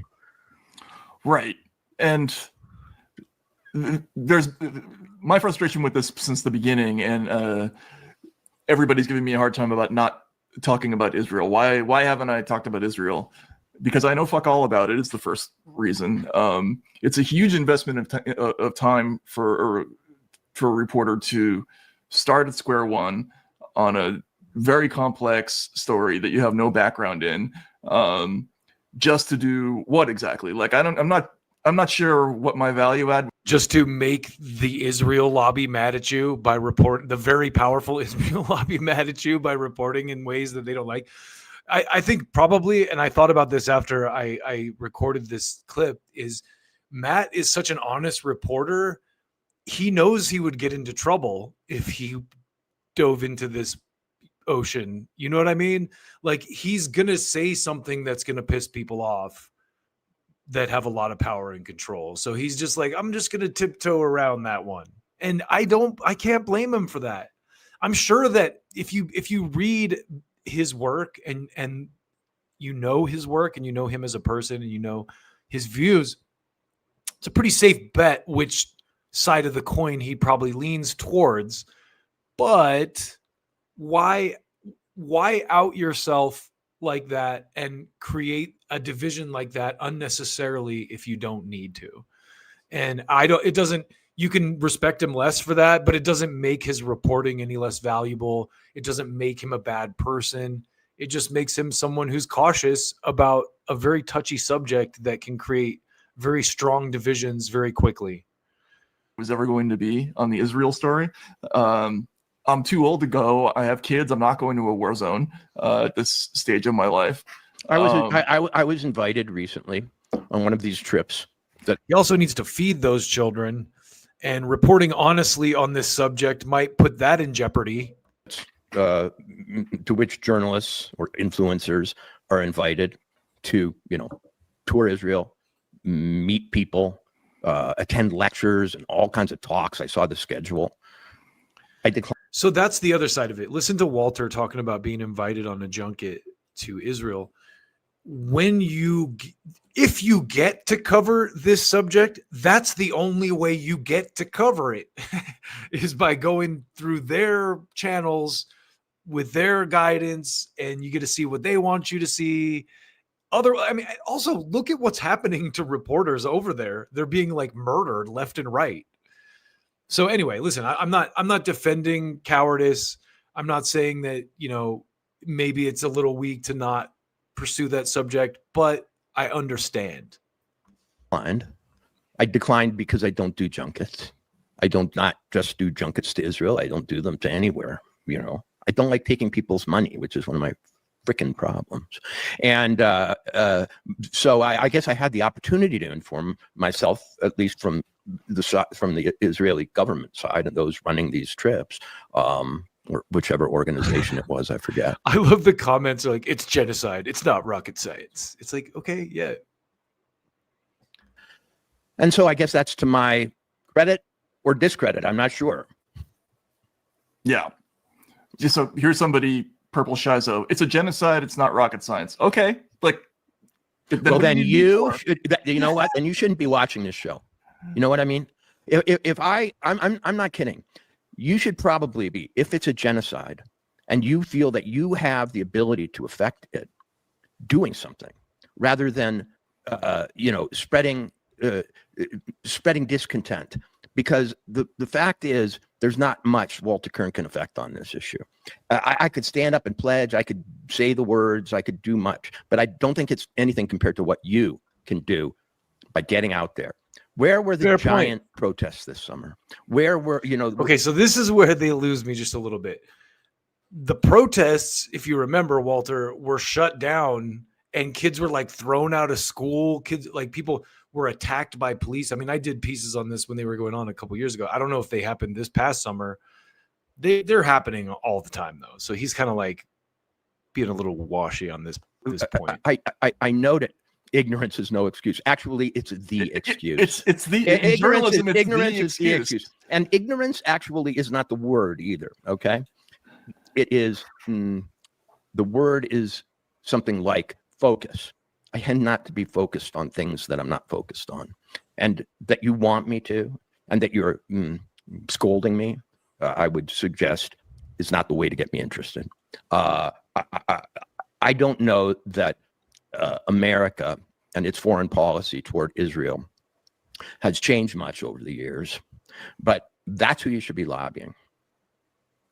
Not journalists who are perfectly willing and able to confess the fact that their opinion on the matter is light compared to on others.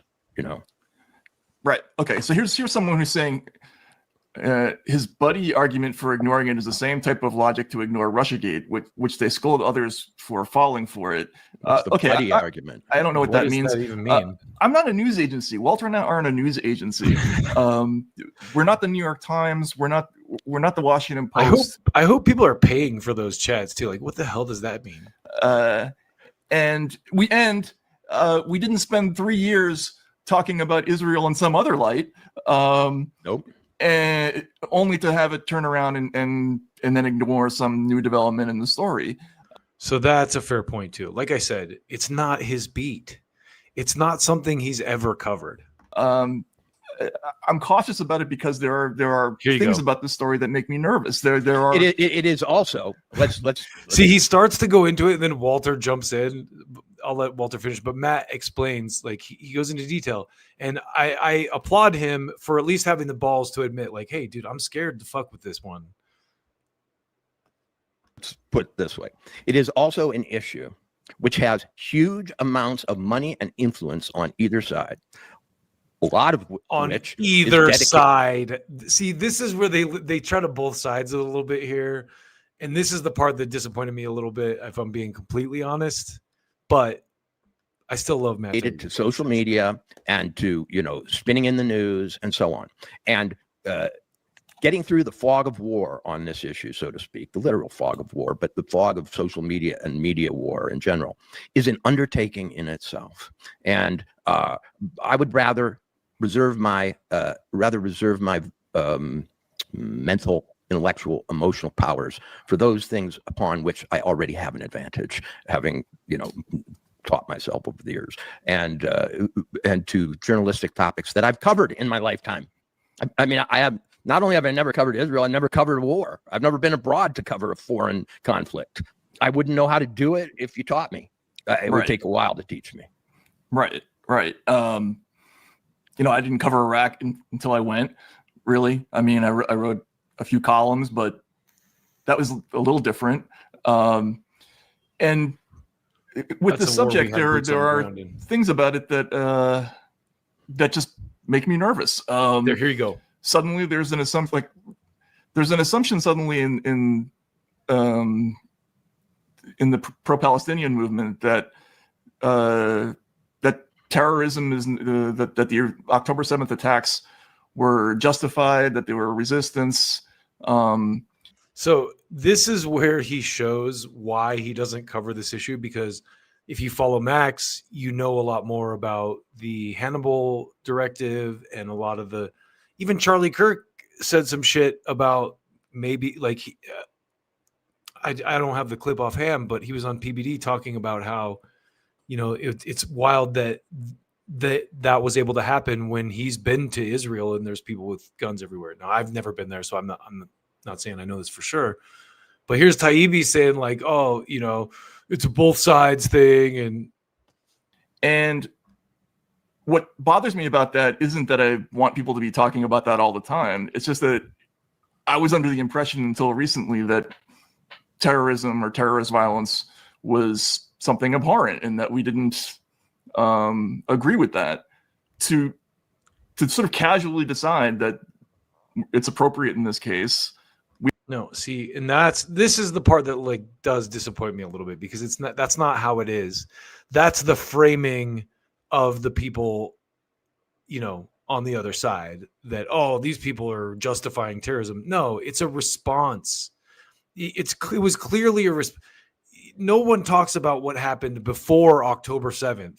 It's like 9/11, like, oh, they hate us for our freedom. No, there was a lot more going on. They hated us for killing their families in their countries collaterally with our bullshit fucking bombing campaigns and stuff.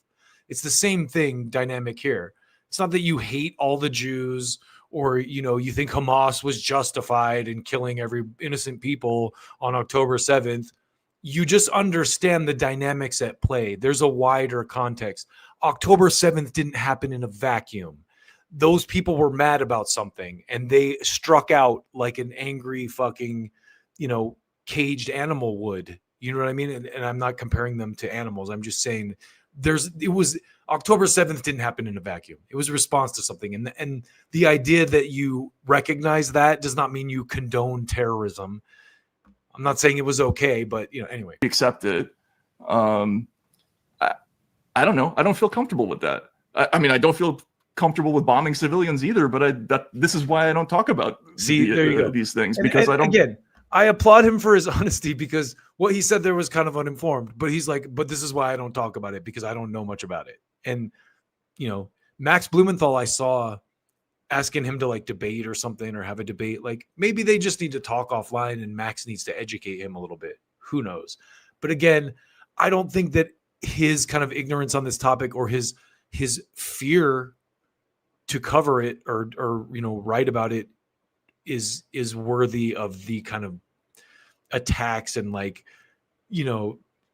slander that he's been getting. It's like, there's so many people that are like, oh, Matt Taibbi fell off the wagon because he doesn't report the way we like on Trump and other things, is what I get from it. And so whenever there's an opportunity to slander him for something and try to make him look bad, the Mehdi Hassan types of the world. And this time with this shit, a lot of the like online left that would normally hate Mehdi Hassan joined in with Mehdi Hassan to go like, oh, Matt Taibbi is a piece of shit.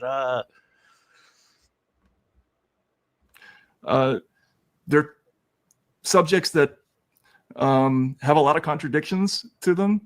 Yeah. And I have trouble feeling strongly about any situation where the two sides involved are both doing things that make me uncomfortable. For better or for worse, I have kept up a perfect record since Russiagate of not of not being popular when the white hot fervor was at hand. I was not popular when Russiagate and Putin and the supposed subversion of the American democratic system were being discussed. I was skeptical. When the COVID hit, and suddenly, despite my observations and despite having some actual qualification to judge the matter, having access to all kinds of doctors, experts, and so on, and having kind of come from a medical family and being a person in America where the story was located, I wasn't able to get on board with the fervor, the hysteria that I detected around that subject and the vaccine. So he makes a good point.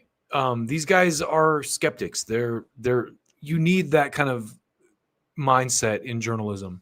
People who aren't just going to go along with whatever the hysteria of the moment is. So I respect that. And I think that the kind of manufactured outrage brigade needs to calm down a little bit on Taibbi, because he's a good dude. He's doing good work. So what if he doesn't talk about the thing you want him to talk about? Let's go to the comments real quick. Bryson's here. He says, yeah, I feel for Matt too. I do think he could learn from this, though. I don't think he deserves all the heat he's getting. Yeah, I feel the same way. If you saw Max Blumenthal coming at him too, like it was in like a friendly way. He wasn't like, fuck you, Matt, you fucking Zionist piece of shit. He was like, hey, listen, like we should talk about this type thing. Let's have a debate about it, you know, but again, I understand his unwillingness to compromise himself in that way when he doesn't have to. It's not his kind of beat. He can have opinions on it and keep them to himself, and that's fine with me. So, moving on. Here's someone who can do something about the Middle East. This is going to be our last segment of the night, and it's a good one. And it's called Marjorie Taylor Greene's Excellent Adventure. It was going to be Marge and Tom's Excellent Adventure, you know, Marjorie and Thomas Massey, but I didn't have time to put all that shit together. So I want to start with this article, and this is recent. And before we get into this too, I just want to say MAGA is less of a cult than the liberals are. For real. You did not have this kind of pushback. The Marjorie Taylor Greenes, the Matt Gaetz, who's not in politics anymore, who's kind of on the outside now, but Thomas Massey, like you did not see this kind of pushback from the Democrats until Trump got elected on this matter at all. They all were good little doggies until Trump became president, and it became his war. The Gaza thing became his problem. Then Bernie Sanders' tail came out from between his legs, and he came out like, "Oh, y'all, that's bad. That's bad." Same with AOC. Same with all of them. But Marjorie Taylor Greene here is actually under the target and has been for a while. And as soon as you kind of start listening to these people, I've had this kind of dynamic with a lot of these people, like Tucker Carlson, for example, or who's another one? You know, Tucker Carlson, I think, is a good example of someone who I always hated until I actually listened to him talk. Trump himself, you know, it's like, yeah, Trump's not great. We could do better, but he's not the demon that he's made out to be by the press. The same dynamic applies to Marjorie Taylor Greene here, who I think is one of the better people in Congress right now. I'm going to back that up by showing you some data here. So this is a recent article about from The Guardian about Marjorie Taylor Greene. It's from the 23rd, so a couple days ago, a couple weeks ago, end of August. Marjorie Taylor Greene joins Bernie Sanders in urging U.S. to end Gaza famine. Breaking from most of her peers in Congress, far-right Georgia Republican has also described the crisis as a genocide. So Marjorie Taylor Greene's coming through for the left in ways that Matt Taibbi is not. Let's read this real quick. So, amid mostly silence in Congress, some U.S. lawmakers on opposite sides of the political spectrum spoke out on Saturday after a UN-backed report warning of famine in parts of Gaza. Let's be clear, President Trump has the power to end starvation of the Palestinian people, Vermont's politically independent senator. he's not an independent. Let's just stop with that. Bernie Sanders posted on X, instead of doing nothing while watching this famine unfold, enough is enough. No more American taxpayer dollars to Netanyahu's war machine. Now it's a problem after you've... Sanders, who also pushed resolutions to ban selling U.S. weapons to Israel, has long been consistent about his concern regarding the humanitarian crisis in Gaza amid the war. I mean, I'll give him credit. He's better than a lot of them. Marjorie Taylor Greene, the outspoken far-right Georgia Republican, also called for greater compassion for Palestinians in a social media post on Saturday, a day after the UN Secretary General Antonio Guterres described the famine in the territory as a failure of humanity. I just want to say, too, this, keep in mind, this is from a couple weeks ago. And since then, we had this shooting of Charlie Kirk that has kind of, you see this type of dynamic occurring, and the Charlie Kirk thing just puts us back at each other's throats going like, oh, you commie, you're a Nazi. Oh, you don't want to allow abortion. Oh, you're a fucking love sex and babies, killing babies and birds. And, oh, you're a fucking fascist who wants to force your religion on everybody. And oh, you're a fucking... Let's get back to this. Let's get back to where we should be. So, Congress described... Wait, sorry. Hold on a second.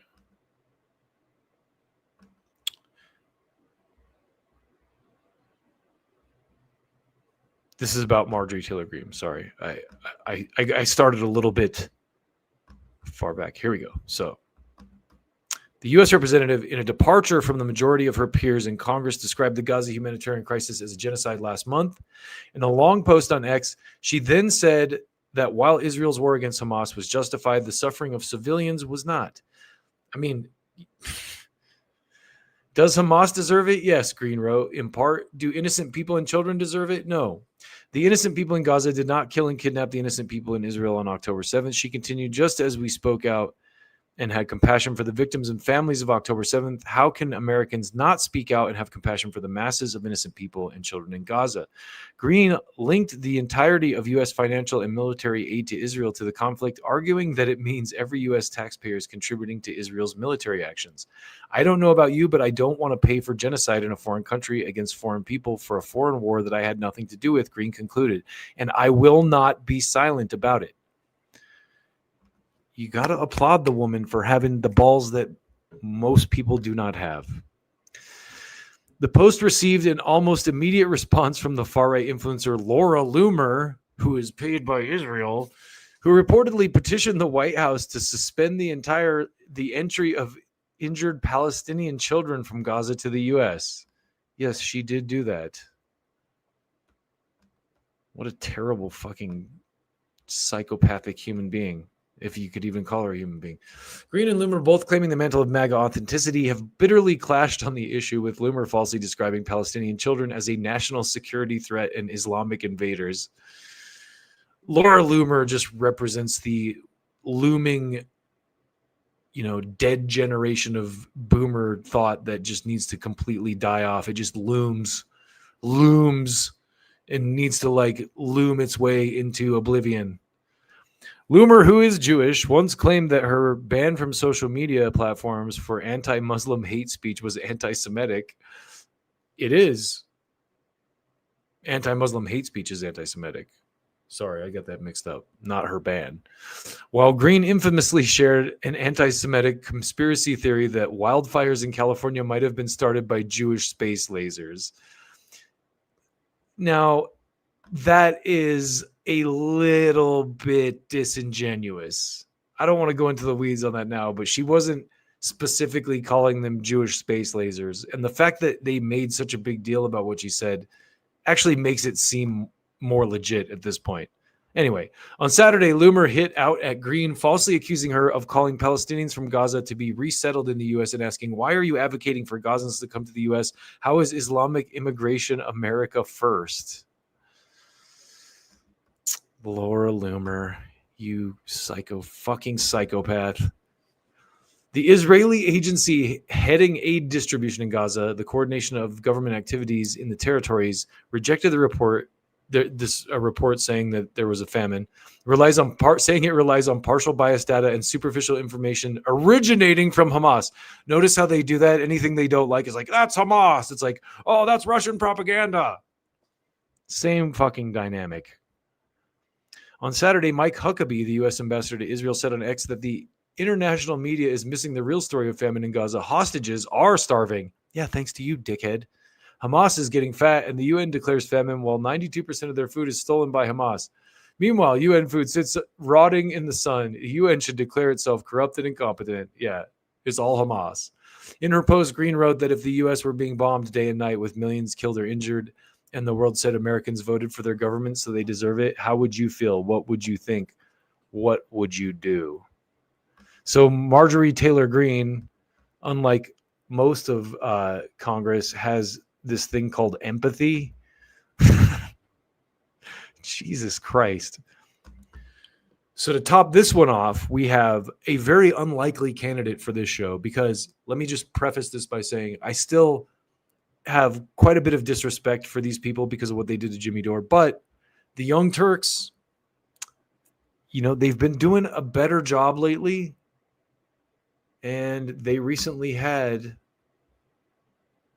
Marjorie Taylor Greene on their show. It's not anti-Semitic to say that America should keep our money and invest our own hard-earned tax dollars in our own interest, especially for a country like Israel that is nuclear armed and that is doing so well economically. They're able to provide state-funded healthcare and college. I don't think that's a country that needs our assistance, especially how— That's such a great point. No one ever talks about how every other country in the world, including ones we send billions of dollars to, have public healthcare.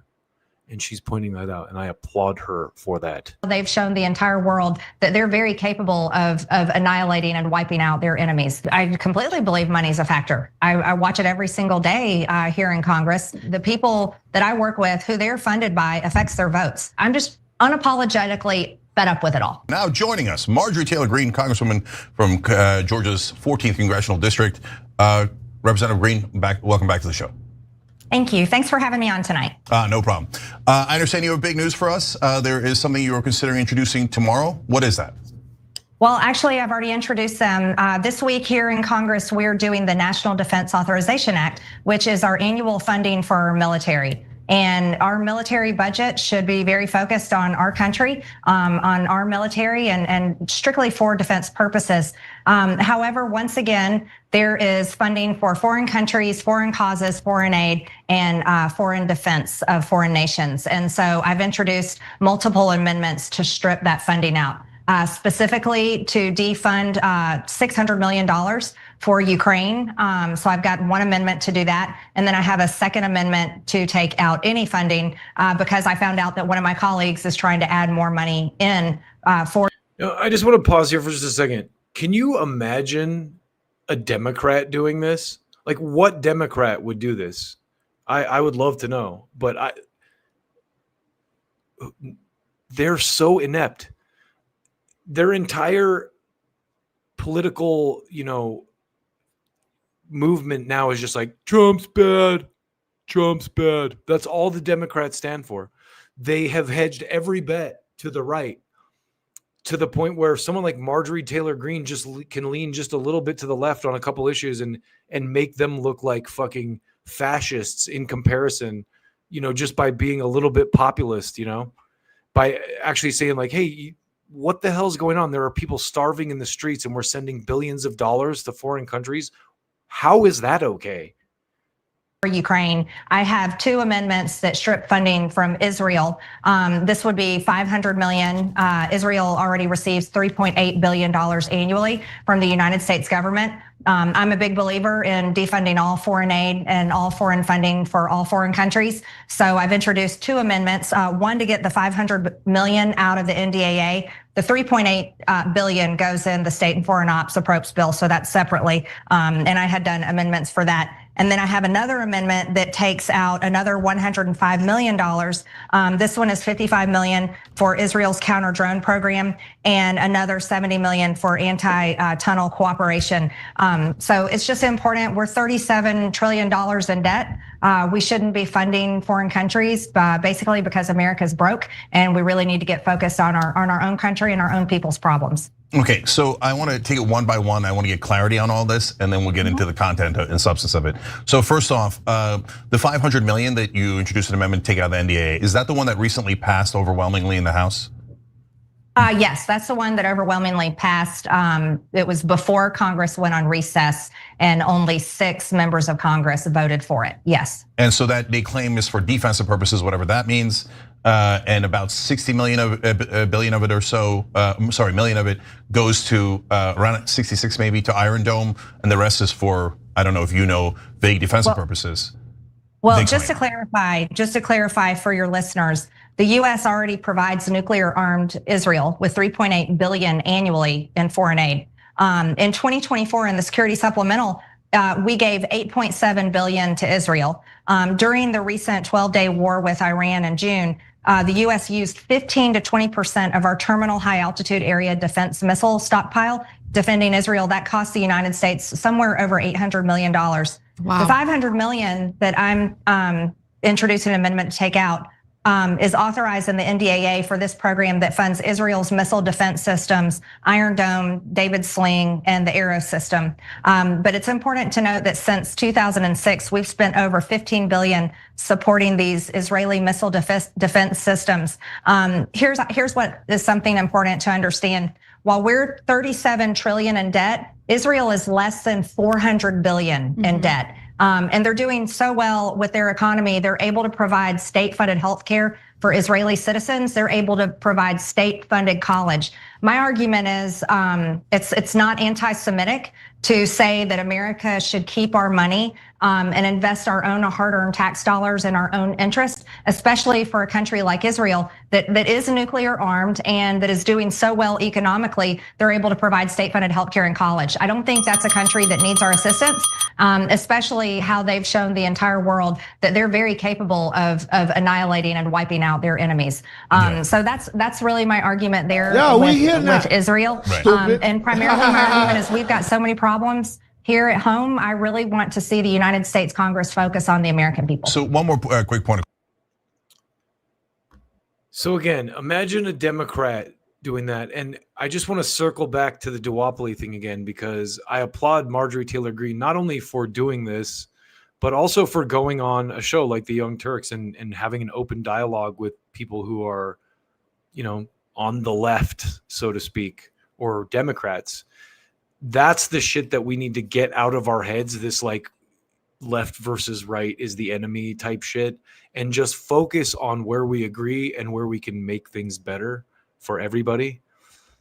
It's been 2 hours, so we're going to take you out with something funny. This is a very relevant piece of comedy. This guy's name is, I have it, Orion Levine, or Orion Levine. And we're going to take you out tonight with this very relevant piece of comedy joy for you tonight. So thanks for sticking with me. This was kind of like a little bit more of just a information dump, I guess. I didn't really bring a lot of jokes tonight or sound effects. So I appreciate you hanging with me. Like and subscribe and all that bullshit if you haven't already. I try to read as many of the comments as I can and respond. So if I didn't get to yours, I guess you can't really super chat me. So just repeat it next time. I don't know. Anyway, thank you guys. Thank you again for allowing me to vent with you. And who knows what's going to happen next. It's been a fucking crazy couple weeks. But what I do know is that I'm still optimistic because of shit like this, because of, things like what Scott Ritter was saying, the potential that, maybe this is all part of the plan. Probably not, but also, people like Marjorie Taylor Greene, and give me a little bit of hope that, hey, someone's maybe listening just a little bit. Here's Orion Levine with the final word, the last word. Till next time, take care of yourself. on the ground at a Target. I didn't even keep the money. That's where I'm at financially. $500. I swear to God this happened. Craziest day of my life. $500 envelope. It was like a Hallmark card from like a grandmother to granddaughter and $500 in it. And I'm not going to lie to you, I wanted to keep it. I really did. It was hard for me. I need that money and I wanted to keep it, but I didn't do it. Okay, I've been trying to grow as a person. Found a bunch of money on the ground at a Target. I didn't even keep the money. That's where I'm at financially. $500. I swear to God this happened. Craziest day of my life. $500 envelope. It was like a Hallmark card from like a grandmother to granddaughter and $500 in it. And I'm not going to lie to you, I wanted to keep it. I really did. It was hard for me. I need that money and I wanted to keep it, but I didn't do it. Okay, I've been trying to grow as a person, trying to become a better person. I did the right thing. I did the American thing. I sent it to Israel.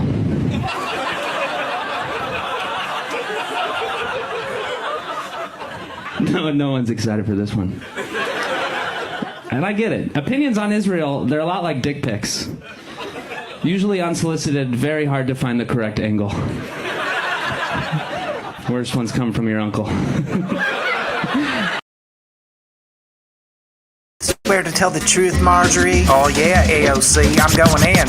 Fund the police, even though they won't come around. If your neighborhood's predominantly brown, and if you call them, they'll most likely show up and uncategorically shoot at minorities. Despite that shit, we gotta fund. Give corrupt mother lovers more badges and guns. Our police state is too big to fail, so let's fund the prison complex till we all live in jails. Tweeting at me cause I'm in Congress, dropping cash on the military complex, searching my timeline for racism. Cops know that I got mad funding to give them. AOC, and you wanna date me, cause I'm fresh, yo, put you in the friend zone. Criticize me, I will scream violence, then send the cops to your house just to silence you and your family's right to speak. Then I'll give $1 billion to the Capitol Police.